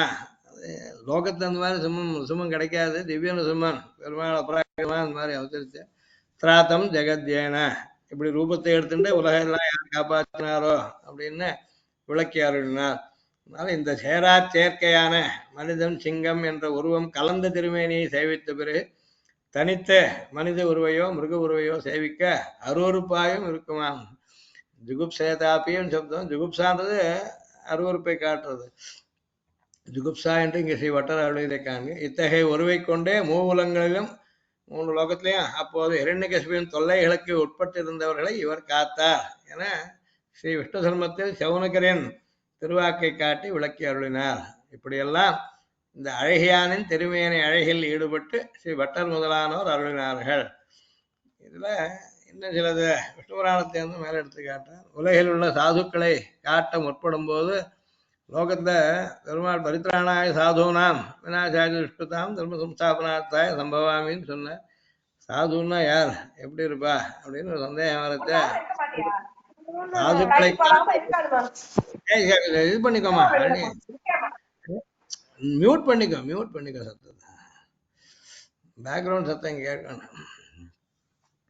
அதனால சாதுக்களை காட்ட முற்படும் போது சாதுக்களுக்கு எடுத்துக்காட்டு சொல்றது மகனீயர்கள் முதலில் பிரகலாதாழ்வானையே எடுப்பது என்று கொண்டுள்ளனர். உபமானம் அசேஷானாம் சாதுனாம் எஸ் சதா பவத்து அப்படின்னு விஷ்ணு புராணத்துல பராசர மகர்ஷி சொல்றார். இது மகர்ஷி பராசர காலத்துக்கு முன்பு இருந்தே ஏற்பட்ட நடைமுறை என்பதை உபமானம் அசேஷானாம் சாதுனாம், எல்லா சாதுக்கள்னு சொல்றவா சிஷ்டால் பக்தாளுக்கெல்லாம் உபமானமா எடுத்துக்காட்டா இருந்தது அந்த பிரகலாதன். யஹ சதா அபவத்து என்கிற விஷ்ணு புராணத்தை ஸ்ரீசூக்தியால் அறியலாம். பராசரனா அந்த மாதிரி பராசரர் சொல்லிட்டு இருக்கார். அந்த மாதிரி பக்தா இருக்க வேண்டியது. இதை அடியொத்தியே நம் ஸ்ரீ சுவாமி தேசிகனும் பிரகலாத கோகுல கஜேந்திர பரீட்சிதாத்தியாக திராத்தா ஸ்வயா நனு விபத்திஷு தாதிருஷேஷு அப்படின்னு சொல்லிச்சு. முதல்ல பிரகலாதன் எடுத்திருக்க, அப்புறம் கோகுலத்தை காப்பாற்றினார், கஜேந்திரனை காப்பாற்றினார், பரீட்சத்தை காப்பாற்றினார். துவயா திராத்தாக, உன்னால் அவர்கள் அந்த கஷ்டத்தை அனுபவித்த போது உன்னால் காப்பாற்றப்பட்டார்கள்னு சொல்லிச்சு. முதல்ல எடுக்கிறது பிரகலாதனை எடுத்தார். அதே மாதிரியே இதுலேயும் கூட அபீதிஸ்தவத்தில் கயாது சுதவாய சத்வர தபுங்கவ திரௌபதி விபீஷண புஜங்கம விரஜகண அம்பரீஷாதய பவத் பத சமாசிதாக பய விமுக்தி மாப்புஹு அப்படின்னு அங்கேயும் முதல்ல சொன்னது பிரகலாதனை. கயாது சுதன் அப்படின்னா இரண்யகசிபனுடைய ஆண்டாளுக்கு கயாதுன்னு பேர், அவருடைய பிள்ளை. அதனால இரண்யகசிபு பிள்ளைன்னு சொல்லாமல் கயாது பிள்ளைன்னு சொன்னது. அவ பக்தி உள்ளவள். அவளுக்கு கர்ப்பத்தில் பிரகலாதன் இருக்கும்போதே நாரதர் அவளுக்கு நல்ல விஷயங்கள்லாம் உபதேசித்தார். அதெல்லாம் கேட்டுட்டு இருக்கவே தான் பிறக்கத்தையே பெருமாளுடைய பக்தியா சும பக்தனா பிறந்தான் பிரகலாதன். அதனால கயாது சுத்தா அப்படின்னு இங்கே தாங்க பிரகலாதன் சப்தமே சொன்னேன். அவன் பேர் பிரகலாதன்றது, அப்பா பேர் இரண்யகசிபு, அம்மா பேர் கயாதுன்றது. பிரஹ்லாதோ ஹவை காயாதவ அப்படின்னு வேதத்தை சொல்றது. கயாதுடைய பிள்ளை காயாதவன் பிரகலாதன் வேதங்கள்லேயும் சொல்றது. இங்கேயும் அதாவது ரெண்டு இடத்துலையும் பக்தாள் எடுக்கச்ச பெருமாள் யாரெல்லாம் காப்பாத்தினான்னு சொல்லுச்ச, முதல்ல பய விமுக்தியை அடைந்தவாழ்ல முதல்ல பிரகலாதனை எடுத்திருக்கார் சுவாமி என்றும் மற்றும் பல இடங்களிலும் அருளி செய்தார். இதுக்கப்புறம் வேதங்கள்ல உபனிஷத்துன்றது பகவானை உபாசனம் பண்ணி பக்தி யோகம் பண்ணி அடையிற வழிகளை காட்டக்கூடியது. அதில் 10 உபனிஷத்துகள் பிரதானம். அதில் சாந்தோக்கிய உபனிஷத்துன்னு ஒன்று சாமவேதத்தை சேர்ந்தது. இந்த சாந்தோக்கிய உபனிஷத்தில் எல்லாமே சேர்ந்து 32 வகையா பெருமாளுக்கு பக்தி யோகம் பண்ணலாம்னு சொல்லி பிரம்ம வித்தியைகள்னு பேர் அதுக்கு. அதில் ஒரு வித்தியை சம்வர்க்க வித்தியை அப்படின்றது. சம்வர்க்க வித்தியில சும்மனா பெருமாளை உபாசிக்கணும்னு சொல்லிருக்கு. அதையும் எடுத்து காட்டுறார். ஐஷங்கர் கூட முக்கூரேஷங்கர் கலாமுல ஸ்தோத்திரம் பண்ணுறது சம்வர்க்க வித்யா பிரசித்த ஸ்வபாவம் அப்படின்னு ஸ்லோகத்தை காட்டியிருக்கார் ஐஷங்கரம். அந்த மாதிரி சம்வர்க்க வித்யை இது சாந்தோக்கிய உபனிஷத்தில் சொல்லிட்டு, அதில் ஆத்மா தேவானாம் ஜனிதா பிரஜானாம் ஹிரண்யதம்ஷ்டா பபசா அனசூரி மகாந்தமஸ்ய மகிமானமாகோ அனத்தியமான இது அனன்னவத்தி அப்படின்னு ஒரு மந்திரம் இருக்கு. இந்த மந்திரம் சம்வர்க்க வித்தியில இருக்கு. இந்த சம்வர்க்க வித்தியன்றது ஒரு ராஜா ஒருத்தன் ஜானஸ்ருத்தின்னு தான் பெரிய தார்மிகனா இருந்தான். அவனுக்கு பகவத் பக்தி ஏற்பட்டு அவன் பக்தி யோகம் பண்ணி மோட்சத்தை அடையணும்னு பெருமாள் நினைச்சா. அதுக்காக தேவதைகள்லாம் அவனுக்கு இந்த பிரம்ம விஷயத்துல உபாசன விஷயத்துல ஆசையை உண்டாக்குறதுக்காக இவன் ஒரு நாள் வெய்ய காலத்துல உபரி ஏழுபடுத்த இருந்தான் ராத்திரில. அப்போ 2 பறவைகள் போற மாதிரி அக்னியும் இந்திரனும் 2 பறவை ரூபத்தை வந்த. சின்ன பறவையா அக்னி முன்னாடி போனா, பின்னாடி ஒரு பெரிய பறவையா இந்திரன் வந்துட்டு இருந்தான். இவன் 2 பேரும் இந்த ராஜாவுக்கு ஜானஸ்ருத்தின்னு பேர். இந்த ஜானஸ்ருதி என்ற ராஜா அவன் மேல உபரி ஏழுபடுத்துன்னு இருக்கிறத இவன் தர்மிஷ்டன், லோகத்தை நல்ல காரியம் பண்ணிட்டு இருக்கான். இவனுக்கு மேல பகவத் விஷயத்தை பக்தி ஏற்பட்டு மோட்சம் அடையணும்னு அனுகிரகிக்கிறதுக்காக இப்படி ஒரு பக்தி ரூபத்துல இவ 2 பேரையும் வர சொல்லி, அப்போ அவ இந்த முதல்ல சின்ன பறவை இவன் மேல பறந்து போறது. இப்போ பின்னாடி ஒரு பறவை டேடி அங்க ஜானுஸ்ருதி படுத்துட்டு இருக்கான், அவன் மேல போகாத, அவன் மேல பறந்தானா அவனுடைய தேஜஸ் ஒன்று கொளுத்தி விடும் அப்படின்னு பின்னாடி வர பறவை சொல்றது. அப்ப அந்த முதல்ல இருக்க சொல்றது, அதெல்லாம் ஒண்ணும் இல்லை, இவன் மேல பறந்தான் ஒன்றும் அவன் தேஜஸ் என்ன தகிக்காது, இவன் என்ன ரைக்குவரான்னா அப்படின்னு சொல்லிவிட்டு போயிடுது. ரைக்குவர்னு ஒரு மகர்ஷி, அவர் பெரிய தேஜஸ்வி அப்படின்றது இதுலேருந்து அவனுக்கு புரிஞ்சுது. அந்த ராஜா படுத்துன்னு இருந்தவனுக்கு உடனே தூக்கம் வரல அவனுக்கு. ஒரு பறவை சொல்லிது எனக்கு நிறைய தேஜஸ் இருக்கு, அதனால அது பொசுங்கி விடுவோன்னு. பின்னாடிக்கு இன்னொரு பறவை சொல்றது, நான் ஒன்றும் ரைக்குவரை போல இல்லை, என் மேலே பிறந்தா ஒன்றும் ஆயிடாதுன்னு. அது ஒன்றும் ஆகலை, அது ரெண்டும் போயிடுது. இப்போ அந்த ரைக்குவர் யாருன்னு தெரிஞ்சுட்டாகணும் அப்படின்னு இவனுக்கு உடனே ஒரு ஆவல் கிளம்பிச்சு. உடனே தன்னுடைய காவலர்கள் எல்லாத்தையும் விட்டு தேடிட்டு வாங்க ராஜ்யத்து முழுக்க, எங்கேயாவது ரைக்குவன்றவர் இருக்காரா பார்த்துட்டு வாங்கன்னு அனுப்பினான். அப்புறம் கண்டுபிடிக்கிறான்னு தெரிஞ்சதுக்கப்புறம் அவர் 2 போய் அவர் பிரம்ம வித்தியை உபாசனம் பண்ணிருக்கவர் அவர் ஆச்சாரியனா வரிச்சுண்டு அப்புறம் அவர்கிட்ட இருந்து தான் உபதேசம் பெற்றுக்கலாம். அப்போ அவர் சொல்றத இந்த சம்வர்க்க வித்தியன்றதை அவர் சொல்லி கொடுக்குறாரு. அந்த இடத்துல இந்த சம்வர்க்க வித்தியால யாரை உபாசனம் பண்ணணும் அப்படின்றது நிசும்மன் அப்படின்றத இந்த மந்திரம் ஸ்ரீ நிசும்மனை பற்றியது என்பது பெரியோர். இது ஒவ்வொருத்தர் ஒரு வகையாக வியாக்கியானம் பண்ணிருக்கா, சங்கராச்சாரிய ஒரு வகையாக பண்ணிருக்கார். நம்ம பாஷ்யத்துல ரங்காவாணி சுவாமின்றவர் உபனிஷத்துக்கெல்லாம் பாஷ்யம் பண்ணிருக்கார். அவர் இந்த மந்திரம் சமர்க்க வித்தியால சொல்றது நிசும்மனையே குறிக்கிறது அப்படின்னு காட்டிருக்கார். அதுக்கு அந்த பதங்கள்லாம் அதை குறிக்க முடியாது அமைஞ்சிருக்கேன்னு சொல்றார். ஆத்மா தேவானாம் ஜனிதா பிரஜானாம் ஹிரண்ய தம்ஷ்டா அப்படின்னு இருக்கு. இங்குள்ள ஹிரண்ய தம்ஷ்டா என்பதற்கு தம்ஷ்டம்னா பல்லுக்கு பேர். கமனீய தம்ஷ்டாயுக்தா ஹித ரமணீயம் ஹிரண்யம்ன்ற சப்தத்துக்கு லோகத்துல ஹிரண்யம் சப்தம் எப்படி வந்து தங்கத்தை குறிக்கிறதுக்குன்னு ஹித ரமணீயத்வாத் ஹிரண்யம் அப்படின்னு ஹிரண்ய சப்தத்துக்கு அர்த்தம் சொல்றீங்க. அதாவது ரமணீயம்னா அழகா இருக்கிறது, ஹிதம்னா உபயோகப்படக்கூடியது, மதிப்புள்ளது. மதிப்புள்ள அழகியான்னு ரெண்டு அர்த்தம் ஹித ரமணீயன். அதை வச்சுட்டு ஹிரண்யன்னு சப்தம் லோகத்துல உண்டு. அதனால ஹிரண்ய தம்ஷ்டகான்னா இந்த பற்கள்லாம் எப்படி இருக்குன்னா கமனீய தம்ஷ்டராயுக்தா அப்படின்னு ஹித ரமணீயமான அழகிய தெத்து பற்களை உடையவர் என்று முதலில் அர்த்தம் சொல்லிட்டார். அதுக்கப்புறம் ஹிரண்ய தம்ஷ்டகா அப்படின்னு சப்தம் இருக்குச்சு. ஹிரண்யன்றதை ஹிரண்ய அசுரனை குறிக்கணும். அவனை கொல்றதுக்காக சிங்க உருவில் அந்த தெத்து பற்களோட வந்தார். ஹிரண்ய விதாரக தம்ஷ்டராயுக்தா இதுவா இரண்டனே கீழ்ச்சி போடக்கூடிய பல்களை கொண்டவராக இருந்தார் அப்படின்னு சொல்லலாம். இரண்டனை பிளந்த தெத்து பற்களை உடையவர் என்று சித்தாந்த பொருளை காட்டி அருளினார். முதல்ல இரண்யன்ற சப்தத்துக்கு தங்கம்னு அர்த்தம் உண்டு, அதை கொண்டு முதல்ல அர்த்தம் சொல்லிட்டார். அப்புறம் இங்க ஒரு விசேஷார்த்தம் இருக்கு. இரண்யன்ற அசுரனை கொண்ட பெருமாள் சீசுக்கிறது கூட இரண்யவன் நாம் மறுணியம் சொன்னஜாம் அப்படின்னு சொல்றோம். பொன் போன்ற காந்தி உள்ளவள், திருமேனி காந்தி உள்ளவள் தாயார் அப்படின்றதுக்காக சொல்லிட்டு அது மாதிரி இரண்யம்னா பொண்ணுன்ற அர்த்தமும் இருக்கு. அதே சமயத்துல இங்க இரண்யன்ற அசுரனை கொண்ட பெருமாளும் சொல்லக்கூடியது இது. அதற்கேற்ப மேல வெறும் இந்த ஒரு பதத்தை வச்சுன்னு சொல்ல முடியாது. இரண்யதம்ஷ்டகா பபசகா அனசூரிஹே அப்படின்னு மேல ரெண்டு பதங்கள் இருக்கு. பபசகா அப்படின்னா நிறைய சாப்பிடுறவர் அப்படின்னு, பக்ஷணசீல அசுர சம்ஹாரகா இது யாவத்து. அசுரனையே உடம்பெல்லாம் தங்கத்தால் ஆனதுன்னு பேர். பொன்னன் அப்படின்னே சொல்றான் அவனை.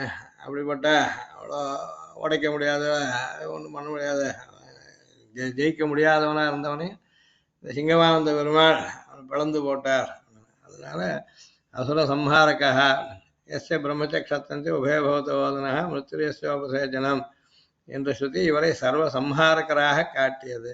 இந்த பெருமாள் தான் எல்லாரையும் சிருஷ்டிக்கிறார், எல்லாரையும் மகாபிளயத்துல எல்லாரையும் சாப்பிட்டு விடுறார். அதனால பபசகான்ற சப்தமும் இவருக்கு ஒட்டும். அது ஆழ்வாரம் எம்பெருமானை பேழ்வாய் என்றது இதை கொண்டே தெள்ளிய சிங்கமாகிய தேவன் சொல்லிட்டு பிற எய்த்து அனல் வழி பேழ்வாய் தெள்ளிய சிங்கமாகிய தேவே அப்படின்னு திருமங்கி ஆழ்வார் சொல்லியிருக்கார். மிகப்பெரிய திருவாய் உள்ளவர், நிரம்ப அமுது செய்பவர் என்றபடியும் நிறைய சாப்பிடுறவர்கள் பெரிய வாயை கொண்டார். உலகுண்ட பெருவாயன்னு சொல்லிருக்கு. அதனால பபசகா அப்படின்னு சப்தமும் சுமனை குறிக்கும். அடுத்தது அனசூரிகி அப்படின்னு சொல்லிருக்கு. இரண்யதம்ஷ்டகா பபசகா அனசூரிகின்னு அந்த மந்திரத்தில் இருக்கு. மூணும் ரிசுமனை குறிக்கக்கூடியதனால் இந்த மந்திரம் ரிசுமனை சொல்றது. இந்த வித்தியில ரிசுமனை உபாசிக்கணும் அப்படின்னு. அனசூரிகின்னா என்ன அர்த்தம் அதுக்கு விவரிக்கிறார். அசூரிகி நபவதி இது அனசூரிகி விபஷ்சத் இது யாவத்து. அதாவது சூரியன்ற சப்தத்துக்கு என்ன படித்தவன் பண்டிதன் அர்த்தம். இதுல சதா பஷ்யந்தி சூரையான்னு விஷ்ணுவா பரம்பதம் சதா பஷ்யந்தி சூரையா நித்த சூரியல் அப்படின்னு சொல்லணும். சூரியல்னு சொல்றவா நல்லா படித்தவா, கண்ணா கசடவா, எல்லாத்தையும் கத்தவான்னு அர்த்தம். சூரிகை என்றால் நன்கு படித்தவர் அப்படின்னு அர்த்தம். அசூரிகின்னு நன்கு படிக்காதவர்னு அர்த்தம். இங்க அனசூரிகின்னு ரெண்டு இது நெகட்டிவ் சொல்லிருக்கு. அனசூரி என்றால் இவர் அறியாதது ஒன்றுமில்லை என்ற அர்த்தம், சர்வஜன் அர்த்தம். தோவுனயோ பிரகிருதம் அர்த்தம் திடயத்தா என்ற ஸ்ரீ மகாபாஷிகாரின் திருவாக்கு படிக்க இவர் ஒருவரே சர்வஜர் என்பதை காட்ட வந்தது இந்த சொல் அப்படின்ற. பகவான் சர்வஜன். பகவான் இருந்த நிசும பஞ்சாமிர்த ஸ்தோத்திரம்னு அகோபிலத்து நிசுமனை ராமன் இதுக்கு வனவாச தண்டகாரண்யத்துக்கு போறது சேவிச்சதா ஒரு ஸ்தோத்திரம் இருக்கு. பஞ்சாமிர்த ஸ்தோத்திரம்னு சொல்றோம். அகோபிலம் நாரசிம்மம் கத்வா ராம பிரதாபவான் நமஸ்கத்வா ஸ்ரீநரசிம்மம் அஸ்தோஷி கமலாபதிம் கோவிந்த கேசவ ஜனார்தன வாசுதேவான்னு ஆரம்பித்து 5 ஸ்லோகங்கள் ராமன் பண்ணது நரசிம்மனை பற்றி. அதுல வேதம் முதலிய எல்லா வித்தியைகளும் யார்கிட்ட இருந்து கிடைக்குமோ அந்த நரசிம்மனை சேவிக்கிறேன்னு ராமன் சொல்லிருக்கேன். அதனால வித்தியைக்கு அதிபதி ஐக்கிரவன்னு சொல்ற மாதிரி நரசிம்மனம் வேதான் சமஸ்தான் கலு சாஸ்திர கர்ப்பான் வித்யாம்பலம் கீர்த்திமதி லக்ஷ்மி எஸ்ய பிரசாதாத் புருஷா லபந்தே தன் நாரசிம்மம் ஜரணங்கத்தோஸ்மின்னு சொல்லிருக்குதுல.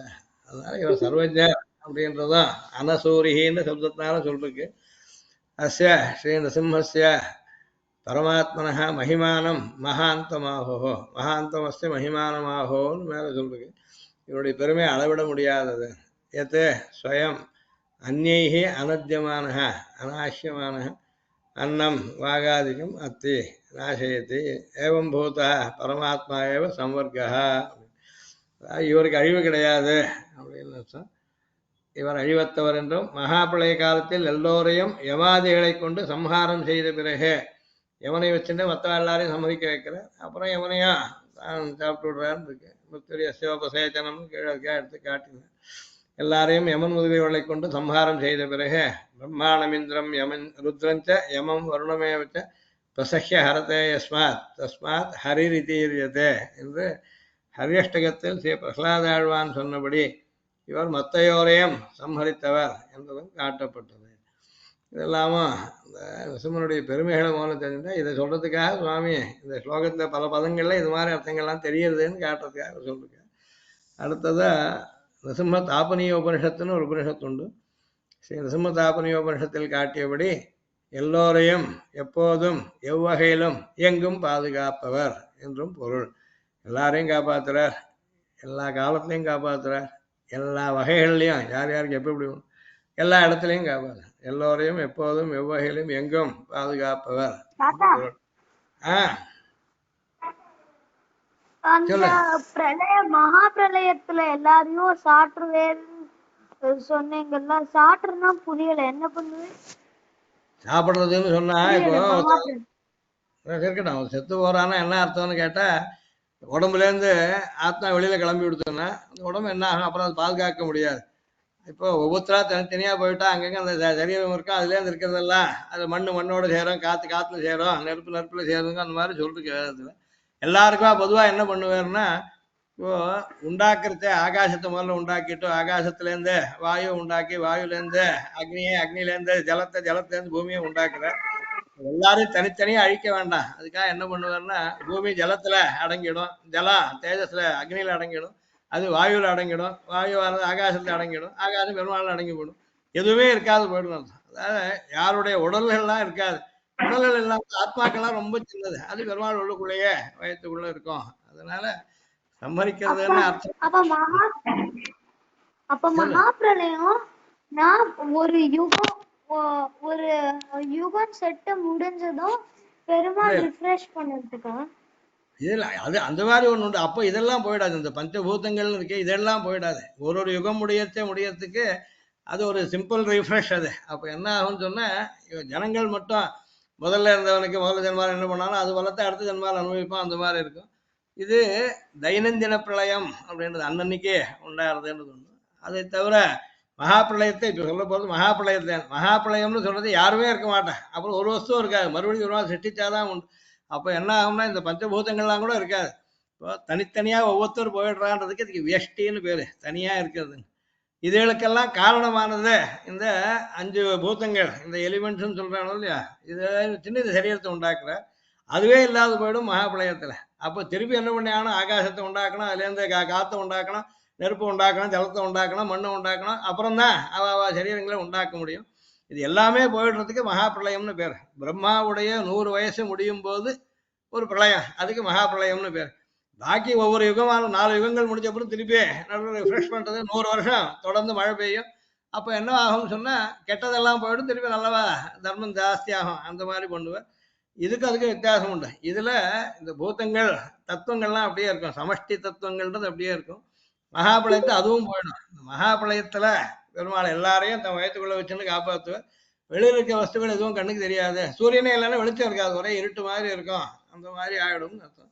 அப்ப சாப்பிடுறாருன்றதுக்கு அர்த்தம் என்னடான்னா யாரும் வெளியில இருந்து தங்க யாரும் எதையும் பண்ண முடியாமல் ஆயிடும் அப்படின்னு அர்த்தம். தெரிஞ்சுதா?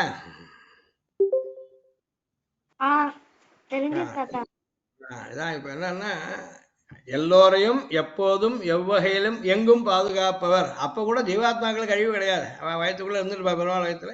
மறுபடியும் எப்போ சிருஷ்டிக்கணும்னு நினைக்கிறோம் அப்ப இது எல்லாத்தையும் உண்டாக்கி ஒரு உடலை ஏற்படுத்தி இவனை அது உள்ள சேர்த்து விடுவார் ஜீவாத்மா, அவனுக்கு அந்த சரீரம் ஏற்படும் அப்படின்னு அர்த்தம். இதான் சொல்றீங்க. இதுக்கு பெருமாளுக்கு காப்பாற்றுற தெய்வம்னு பேர். அதனால எவரை எங்கு எப்படி பாதுகாக்க வேண்டும் என்பதை அறிந்தவர் அப்படின்றது சூரியன்ற சப்தத்துக்கு. சூரியனா படித்தவர்னு அர்த்தம், ஞானம் உள்ளவர் பண்டிதன் அர்த்தம்னா என்ன தெரியும் பெருமாளுக்கு, என்ன எவரை எப்படி எங்கு பாதுகாக்க வேண்டும் என்பதை அறிந்தவர். அனகா அனகா சூரிகை ரெண்டும் சேர்ந்து அனசூரியன்னு அர்த்தம் சொல்லலாம். அனகான்னு சொன்னா காப்பாத்துறது. அதாவது இப்ப பிராணம்னு சொல்ற போல இந்த அனகான்னு சப்தம் இருக்கு. காத்து மூச்சு காத்து இருந்துட்டு இருந்தா உடம்பு பாதுகாப்போடு இருக்கு. அந்த மாதிரி மூச்சு காத்தை போல எல்லாரையும் காப்பாத்துறவர். யாரை எப்படி எங்க காப்பாற்றணும்னு தெரிஞ்சவர். அதனாலே அனசூரிகின்னு பேர். அந்த மந்திரத்துல ஹிரண்ய தம்ஷ்டக பபசக அனசூரிகி அப்படின்னு சொல்லிருக்கு. இந்த அனசூரியன் எம்பெருமானை ரக்ஷக தேவதை என்றனர். பெருமாள் காப்பாற்றுறவர், காக்கும் இயல்பினன் கண்ண பெருமான். அதாவது ஒரு பொருளை உண்டாக்கி விடலாம், அதை அழித்து விடவும் முடியும், அதை பாதுகாப்பதே கஷ்டம். எதையுமே உண்டாக்குறதுக்கு வேணா மண்ணை வச்சுட்டு குடத்தை உண்டாக்கலாம், உடைக்கிறது சுலபம். அது பத்திரமா காப்பாத்திக்கிறது, அதை விரிசல் இல்லாத உடையாமல் காரியத்துக்கு வர முடியாம பண்றது அது கஷ்டம். இத்தகைய ரக்ஷணம் எம்பெருமான் ஒருவராலேயே முடியும், காப்பாத்து பகவான் ஒருத்தனால் தான் முடியும் என்பதை பாலனே அனன்ய சாத்தியே இதுவும் தயாசதகத்துல சுவாமி காட்டியிருக்க, ஆச்சாரியர் காட்டி அருளினார். நகி பாலன சாமர்த்தியம் ரிதே சர்வேஸ்வரம் ஹரிம் ஸ்திதோ ஸ்திதம் மகாபிராஜ்ஞா பவத் அந்நிய கசித். இதுவும் விஷ்ணு புராணத்தை சொல்றார். பாலனம்னா காப்பாத்துறது. இந்த காப்பாத்துற சாமர்த்தியம் சர்வேஸ்வரனான ஹரியை தவிர வேற யாருக்கும் கிடையாது. மற்ற யாராலையும் காப்பாற்ற முடியாது. பெருமாள் ஒத்தனால் தான் எல்லாரையும் காப்பாற்ற முடியும். அதனால இவர் இந்த ரட்சணத்தை பண்றவர். இப்ப நம்ம எல்லாரும் ரட்சிக்கிறார். ஒரு கால விசேஷத்துல ரொம்ப நாள் ஆனதுக்கு அப்புறம், பிரம்மாவுடைய 100 வயசு முடிஞ்சதுக்கு அப்புறம் எல்லாத்தையும் அழிச்சுட்டு கொஞ்ச நாள் எல்லாருக்கும் ஒரு கேப் கொடுத்துடுறார், ஒரு ரெஸ்ட் கொடுத்துடுறார். மறுபடி தோன்றத்தை எல்லாத்தையும் சிருஷ்டிக்க ஆரம்பிக்கிறார். இப்படி எல்லா உலகத்துக்கும் காரணமானவர், காப்பாற்றுறது பிரதானமான குணமாக கொண்டவர் அப்படின்றதுக்காக இதை சொல்லிருக்கு. இதை பராசரர் காட்டி அருளினார். விஷ்ணு புராணத்துல நகி பாலன சாமர்த்தியம் ரித்தே சர்வேஸ்வரம் ஹரிம் ஸ்திதோ ஸ்திதம் மகாபிராஜ்ஞா பவத் அந்நிய கசித். ஸ்திதி பகவானை தவிர மற்றாளால் பண்ண முடியாது. எல்லாத்தையும் நிலைக்க வைக்கிறதே காப்பாத்துறது. உண்டாக்குறது பிரம்மா பண்றாரு, அழிக்கிறது சிவன் பண்றாருன்னா அவ மூலமா பகவான் பண்றார். ஆனா காப்பாத்துறது இன்னொருத்தர் மூலமா பண்ணல, தானே நேரம் பண்றார். இது பராசரர் இப்படி காட்டினார் விஷ்ணு புராணத்துல. ரட்சணம் என்பது இங்குள்ள வரையிலும் கூரை சோறு என்பவைகளை கொடுத்து காப்பது மட்டும் அன்று. கூரைன்னா துணி, ஒட்டிக்கிறது, துணி கொடுக்கறது, சாப்பிடுறதுக்கு சவுறு கொடுக்கறது, இது மட்டும் இல்லை காப்பாத்துறதுன்னு. தன்னை ஆசிரியித்த ஜீவனை மீண்டும் பிறவி பெருங்கடலில் உழன்று வராமல் மோட்ச பர்யந்தம் அனுகிரகிப்பதே ரட்சணமாகும். மறுபடியும் இன்னொரு பிறவி எடுக்காமல் இந்த சரீரத்து முடிகிற வேலைக்கே மோட்சத்துக்கு போக முடியாது. யாரை காப்பாற்ற முடியும், யாரால் காப்பாற்ற முடியுமோ அப்படிப்பட்டதுதான் ரட்சணம், காப்பாற்றுறதுன்னு சொல்றது. இதுக்கு சரணாகதியால் தான் ஏற்படும். இதனால சரணாகதி என்பது என்ன என்பதை விளக்க வந்த போது அனன்ய சாத்திய சுவாபீஷ்ட. நீ நோட் பண்ணி வச்சுக்கோ, ஏதாவது தோன்றதுனா அப்போ பாயிண்ட் மாதிரி வச்சுக்கோ, கடைசியில கேட்கலாம். நான் சொல்றேன். அனன்ய சாத்திய சுவாபீஷ்ட மகாவிஸ்வாசபூர்வகம் ததே கோபாயதா யாச்ஞா பிரபத்தி சரணாகதி. சரணாகதிக்கு அடையாளம் என்ன, லட்சணம் என்னன்னா மோட்ச பர்யந்தம் அருளி ஒரு ஜீவனை ரட்சிப்பது எம்பெருமானை தவிர மற்றையோரால் முடியாது. அதனால பகவானே இங்க இருக்கச்ச சாப்பாடு துணி இதெல்லாம் கொடுக்குற மாதிரி ஆத்மாவை காப்பாற்றுறதுக்கு, மறுபடியும் பிறகு கடல்ல மாட்டிக்காமல் இருக்கிறதுக்கு, மோட்சத்தை போய் பகவானை சதா அனுபவிக்கிறதுக்கும் அவர் காப்பாற்றக்கூடியவர். அதனால நிருசிம்மனிடத்துல ஜனநாயகதி பண்றதுன்றது ஆத்மா ஆசிரியத்த ஆத்மாக்கள் ஜீவாத்மாக்கள் உஜ்ஜீவிக்கிறார். அதனாலையும் அவரை பத்தி சொல்றார் இந்த ஸ்தோத்திரத்துலன்னு அர்த்தம். அதற்காகவே உத்தரார்த்தத்தில் ததே கோபாயதா யாச்ஞா என்றது. அந்த பகவான் எம்பெருமான் ஒருவனே சித்தோபாயனாக இருப்பதால் அவரால் முடியும் என்று தீர்வு கொண்டு அவனிடம் ஆச்சாரியர்கள் மூலம் தன் கருத்தை வெளியிடுவதையே பிரபத்தி என்றது. இதுவே சரணாகதி என்று வழங்கப்படுகிறது. ஆச்சாரியால் மூலமா தன் ஆத்மாவை பகவானிடத்துல நீதான்ப்பா இதை காப்பாற்றணும்னு சொல்லி பிரார்த்திச்சுட்டு சமர்ப்பிக்கிறதுக்கு சரணாகதின்னு பேர் அப்படின்னு சொல்லிருக்கார். அதனால சரணாகதிக்கு வேண்டிய நம்பிக்கை வர்றதுக்கும் சும்மனா இருக்க பெருமாள் நமக்கு அந்த நல்ல புத்தியை கொடுப்பார். சாமான்யமாக புண்ணிய பாபாதிகளிலும் பரலோகம் ஜன்மாந்தரம் முதலானவைகளிலும் பிரத்யக்ஷ அனுமானாதிகளால் அறிய முடியாதவைகளிலும் சாஸ்திரங்களை கொண்டே அறிய வேண்டியவைகளிலும் ஏற்படும் நம்பிக்கையை விட, அதாவது புண்ணியம்னு ஒன்று இருக்கு, பாப்பம்னு ஒன்று இருக்கு, கண்ணுக்கு தெரியாது. சாஸ்திரம் சொல்றது அதனால நம்புறோம். இப்போ ராமாயணத்தை மகாபாரதத்தை புராணங்கள்ல வேதங்கள் எல்லாம் சொல்லிருக்குன்னா நம்புறோம். அதே மாதிரி பரலோகம்னு ஒன்று இருக்கு, இந்த லோகத்தை விட்டு சொர்க்கத்துக்கு போகலாம், நரகத்துக்கு போகலாம், இந்த பிறவி ஆரம்பி இன்னொரு பிறவி வரும், ஜன்மாந்தரம், இதெல்லாமும் நேரம் தெரிஞ்சுக்க முடியாது, சாஸ்திரத்தினால தெரிஞ்சுக்கணும். அதனால பிரத்யக்ஷ அனுமானாதிகளால் அறிய முடியாதவை, நேர பார்த்தும் தெரிஞ்சுக்க முடியாது, ஊகிச்சும் தெரிஞ்சுக்க முடியாது. அப்படிப்பட்ட விஷயங்கள்ல சாஸ்திரங்களை கொண்டே அறிய வேண்டும். வேதத்துல இருந்து அதை ஒத்தி இருக்கக்கூடிய ஸ்மிருதி புராணங்கள் அதையும் தெரிஞ்சுக்கணும். அதுல ஏற்பட்ட நம்பிக்கைக்கு ஆஸ்திகன் அப்படின்னு ஆஸ்திகம்னு பேருண்டு. அதை காட்டிலும் இந்த சரணாகதிக்கு தனித்தபடி மகாவிஸ்வாசம் என்பது அங்கமானபடியாலும் இது சிறிது தளர்ந்தாலும் சரணாகதி பலிக்காது என்பதை காட்டவே இது இந்த ஸ்லோகத்தில் தனிச்சிறப்பாக காட்டப்பட்டது. இங்க சொல்ல போற ரக்ஷத்தை ரக்ஷகை கிமன்யன்ற ஸ்லோகத்துல இதை சொல்ல போறான்றதுக்காக இவன் முதல்ல முன்னுரையில அதையும் எடுத்து காட்டுறார். இந்த நிருசிம்மாவதாரத்தை ஏன் கொண்டாடுறார் சுவாமி, அதுல என்னென்ன விசேஷம் சொல்றார் அப்படின்றத மேல கீழே சொன்னார். இதுல இருக்கு தயாசத்துக்கத்தை அந்த ஸ்லோகத்தையே எடுத்து காட்டுறார். ஆஜ்ஞாம் ख्यातिं धनम् अनुचरान् आधिराज्यादिकं वा काले दृष्ट्वा कमलवसतेरपि अकिञ्चित्कराणि पद्माकान्तं प्रणिहितवतीं पालने अनन्यसाध्ये साराभिज्ञाः जगति कृतिनः संश्रयन्ते दये त्वाम् அப்படின்னு தயாசதகத்துல சொல்லுங்க. உன்னால் அல்லால் யாவராலும் ஒன்றும் குறைவேண்டேன் அப்படின்னு லோகத்துல என்ன வேண்டிய சௌகரியம் இருந்தாலும் சரி, மோட்ச பரிந்தமா இருந்தாலும் பகவானுடைய தயையை எதிர்பார்த்து மட்டும்தான் அவாவா தாங்கள் தங்களுக்கு வேண்டியதை அடையிற. அதில் மோட்சத்தை அடையணுன்ற சாரத்தை நல்லா புரிஞ்சுண்டவ நல்ல புண்ணியசாலிகளா இருக்கவ பெருமாவுடைய தயையை ஆசிரித்து மோட்சத்துக்கும் போய் சேர்ற அப்படின்னு தயாசத்தை அந்த ஸ்லோகத்தை சொல்லிருக்காரு அப்படின்ற ஆழ்வார்களும் சொல்லுச்ச. உன்னாலல்லால் யாவராலும் ஒன்றும் குறைவேண்டேன், பகவானை தவிர ஒரு யாருன்ட்டு நம்ம எதுவுமே கேட்க வேண்டாம் அப்படின்னு சொல்லிருக்க. கருத்து கொடையுடையானும் பிரமனும் இந்திரனும் மற்றும் ஒருத்தரும் பிறவி என்னும் நோய்க்கு மருந்தறிவாரும் இல்லை.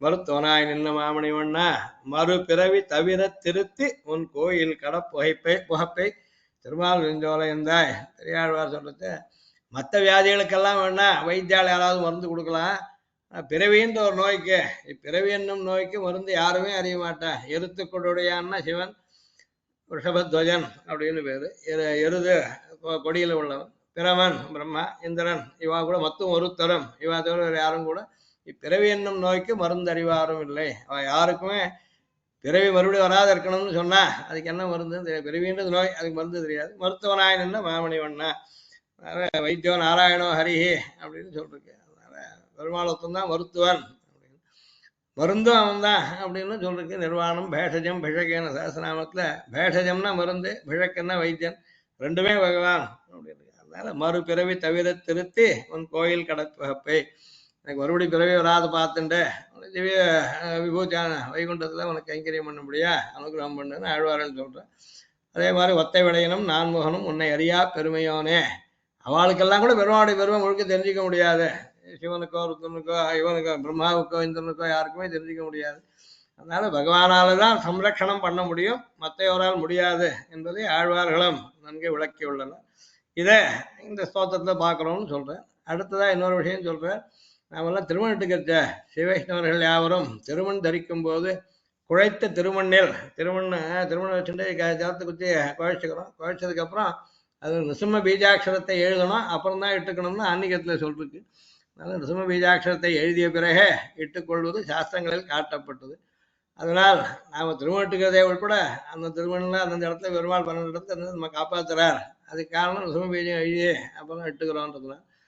இதே மாதிரி ஏதாவது தொல்லைகள் ஏற்பட்டால் ஸ்ரீ நிருசிம்ம மந்திரத்தை ஜபிக்கும்படி பாஷ்யக்காரர் அழுதியதாக குரு பரம்பரை நூல்களில் காண கிடைக்கிறது. எந்த பயம் கஷ்டம் வந்துட்டா கூட நிருசிம்ம மந்திரத்தை ஜபிச்சா பெருமாள் அனுகிரகத்தால் எல்லாம் தீர்ந்துடும் அப்படின்னு. இத்தகைய பல பெருமைகளை உடைய ஸ்ரீ நிருசிம்மனை பற்றிய இந்த துதி நூலில் இந்த ஸ்தோத்திரம் காமாசிகாஷ்டகம் நிருசிம்மனை பற்றி இருக்கிறது. இது பல பெருமைகளை கொண்ட அந்த நிருசிம்மனை பற்றிய ஸ்தோத்திரம். இது ஸ்ரீ தேசிகன் அநேக அபூர்வார்த்தங்களை அருளியுள்ளார். ரொம்ப ஆச்சரியமான பல விஷயங்களை சொல்லிருக்கார். அவ்வளவையும் தெரிவிக்க ஆதிசேஷனாலும் முடியாது. மொத்த அர்த்தத்தையும் சொல்றதுக்கு ஆதிசேஷனுக்கு 1000 பணங்கள் இருக்கு சொன்னா கூட 2 நாக்கு 2000 நாக்கால் வச்சுட்டு கூட ஆதிசேஷனாலையும் முழுக்க சொல்ல முடியாது. அவ்வளவையும் தெரிவிக்க ஆதிசேஷனாலும் முடியாது. விஷய வைலட்சண்யமும் பக்த வைலட்சண்யமும் அத்தகையது. பெருமானுடைய பெருமையும் அதை சொல்றதுக்கு தேசிகனுடைய பெருமையும் அவ்வளவு வசந்தது.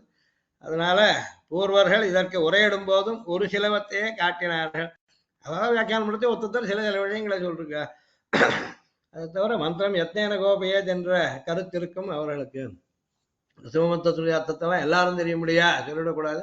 அவ வந்து ஆச்சாரத்தை கேட்டுக்கிறவாளுக்கு தான் சொல்லணும் அப்படின்றதுனாலையும் முழுக்க சொல்லாமல் சிலதையே சொல்லிருந்திருக்கா. அடியேனும் யதோஜித்தும் சிலவத்தையே காட்ட முற்படுகிறேன். இவரும் அந்த மாதிரி நானும் சிலதை இதில் எடுத்து காட்டுறேன் அப்படின்னு சொல்றாரு இந்த வியாக்கியானத்துல. இதுல ஆளவந்தார் ஸ்தோத்திரத்துல ஸ்லோகம் சதுர்பிர் ராஜானு விளம்பிபிர் புஜைஹி அப்படின்னு இருக்கு.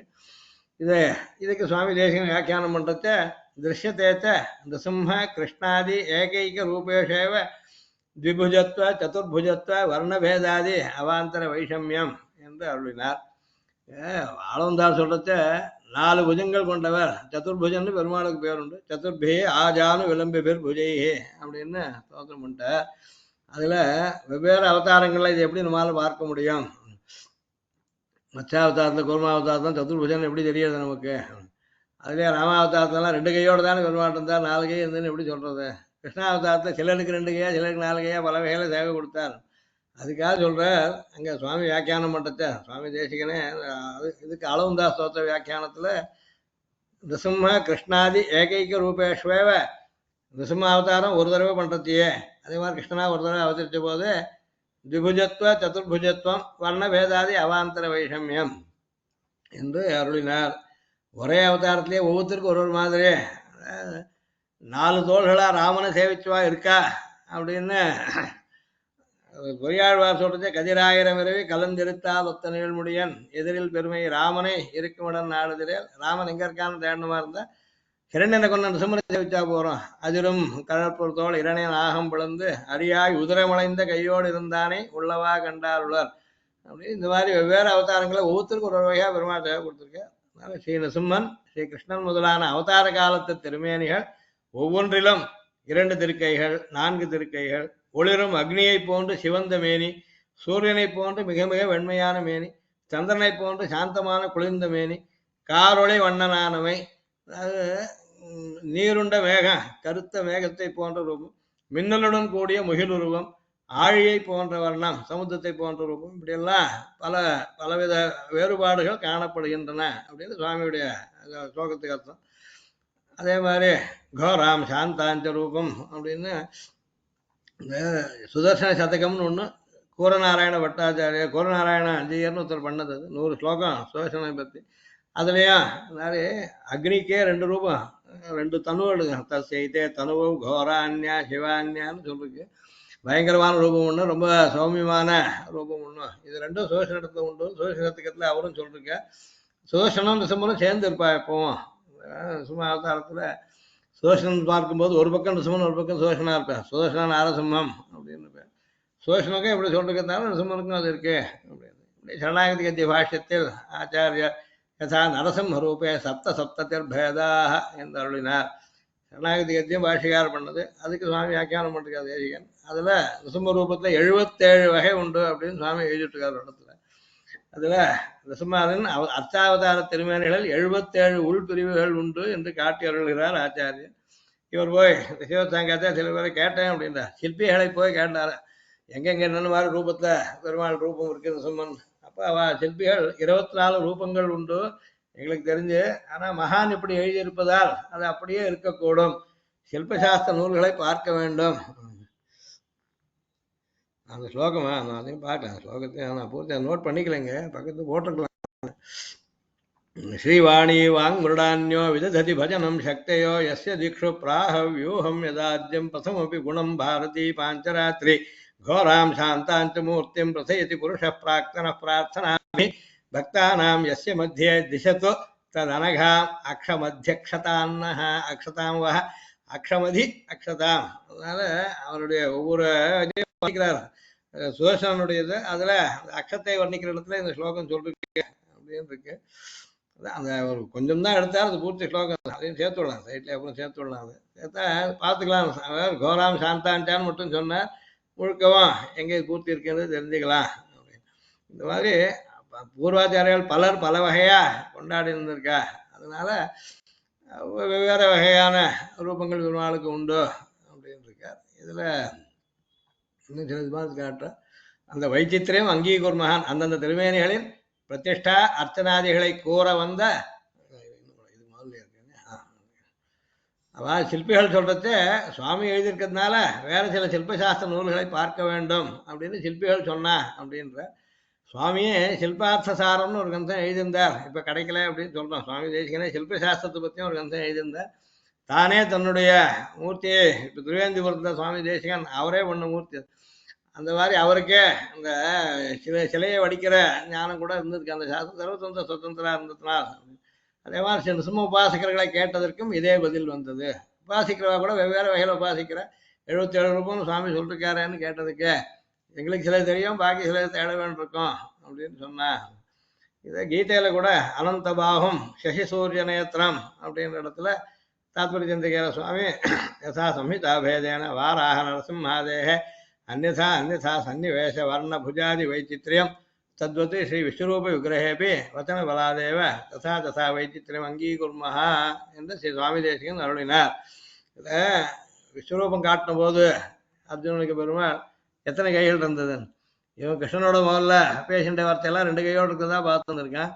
அங்கே தேனைவ ரூபேன சதுர்புஜேன சஹசிரபாஹோ பவ விஸ்வமூர்த்தே அப்படின்னு இவன் பிரார்த்திக்கிறான்.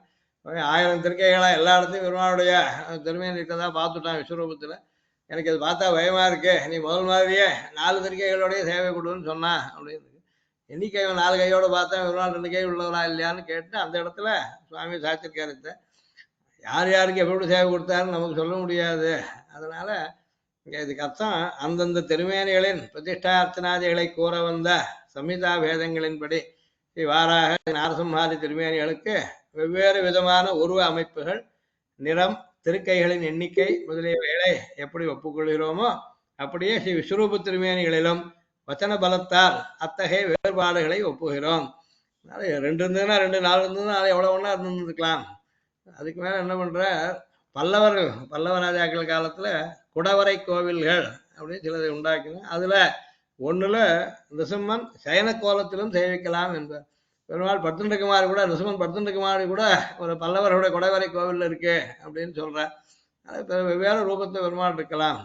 அதே மாதிரி மடப்பட்டு அப்படின்னு ஒரு ஊர் திருக்கோவிலூர் அருகில் குடவரை கோவிலை சென்று கண்டு சேவிப்பது. அந்த இடத்தை கொடுக்க பெருமாள் படுத்துண்டுக்குமாறு கூட நிருசிம்மன் இருக்கார். குஜராத்தில் கூர்ஜர தேசத்தில் 64 திருக்கைகளுடன் ஸ்ரீ நிருசிம்மன் ஒரு மலை குகையில் சேவையாவதாக புவியியல் நூலார் எழுதியுள்ளனர். 64 கைகளோட குஜராத்தில் ஒரு இடத்துல குகையில பெருமாள் இருக்காருன்னு ஆர்கியாலஜிஸ்ட் எல்லாம் சொல்லிருக்கா. அது மாதிரி இன்னொன்று சொல்ற, ஹிந்து பேப்பர்ல முதல்லாம் வரும் அப்படின்னு எழுதுறாரு. பழைய நாட்களில் ஆங்கிலத்தில் வரும் ஹிந்து என்ற பத்திரிகையில் ஞாயிறு தோறும் ஞாயிற்றுக்கிழமையெல்லாம் நியமன கல்வெட்டுக்கள், பிராச்சீன கோவில்கள் முதலியவர்களை பற்றிய கட்டுரைகள் வெளிவரும். இப்போது வேறு கிழமைகளில் வருகின்றார். இப்போ ஹிந்துல அதிக கிழமையில் வரலன்னு அப்போ எழுதியிருக்கார். அதில் 1968ஆம் ஆண்டு ஒரு ஞாயிறு, எந்த இது என்று ஞாபகம் இல்லைன்னு ஒரு தேதி நினைவில் இல்லை, பாண்டிச்சேரியிலிருந்து ஒரு ஆராய்ச்சியாளர் ஸ்ரீ நிருசிம்மனை பற்றிய பல அரிய தகவல்களை வெளியிட்டதுடன் விவரம் வேண்டுவோர் தன் முகவரிக்கு தொடர்பு கொள்ளலாம் என்றும் எழுதியிருந்தார். இவர் பாண்டிச்சேரி யூனிவர்சிட்டியில் இருந்தார் சிவசங்கர சுவாமி. கொஞ்ச நாள் அங்கே இருக்கிறத அப்போ தெரியும். ஆனால் அப்போதெல்லாம் மனிதனுக்கு இப்போது உள்ள சக்தியும் வசதிகளும் இல்லை. ஆகவே அதில் ஈடுபட முடியவில்லை. இன்றும் இந்து ஆபீஸில் 1968ஆம் வருஷத்தின் ஞாயிற்றுக்கிழமை விசேஷ பதிப்புகளை ஆராய்ந்து அதை ஒரு கால் கண்டுபிடிக்க முடியலாம் அப்படின்ற. இந்த மாதிரி இதெல்லாம் உண்மைதான் அப்படின்றதுக்காக சொல்றேன். சரி, இன்னைக்கு முன்னுரை ஆயிடுத்து. மேலே சிவான்மேகநாதாரியா சொல்லிவிட்டு அதுக்கப்புறம் கவிதார்க்கிக சிம்மையை சர்வத சுந்தரி ஸ்ரீமத் வெங்கடநாதை ஸ்ரீமத் நிகமாந்த மகாகுருபி அனுகிரகீதம் காமாசிகாஷ்டகம் அப்படின்னு ஆரம்பித்து ஸ்துதி நாமோத்தரம் பாகம் வேகவத்தியாஸ்து தட்சிணம் இவர் எடுத்துருக்க. காமாததிவ சஞ்சயா கஷ்டித் அத்புத கேசரி அப்படின்ற ஸ்லோகம்.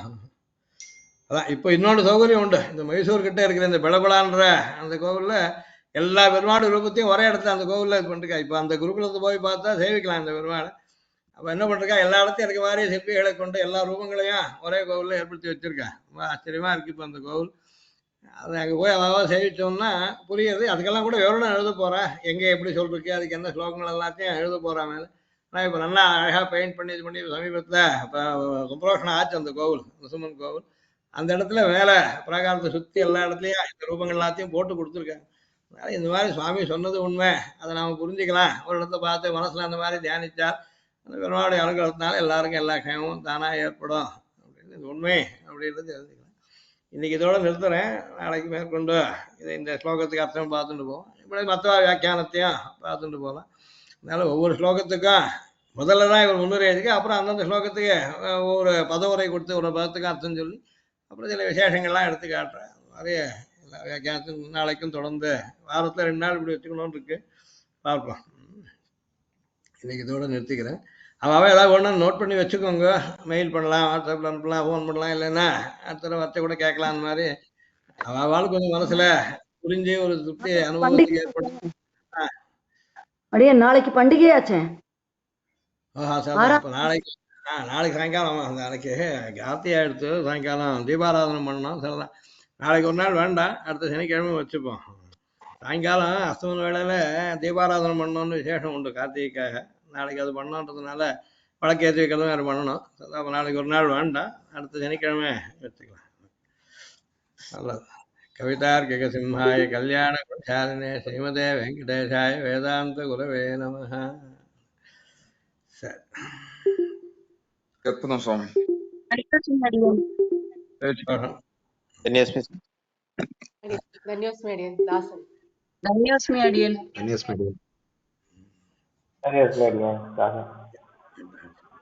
ధన్యోస్మి அடியேன் தெரிவிச்சுக்கிறேன் சுவாமி. அடியேன் தெரிவிச்சுக்கிறேன். நல்லது. இதெல்லாம் வேலை வரப்போகுது. அடியேன் தெரிவிச்சுக்கிறேன்.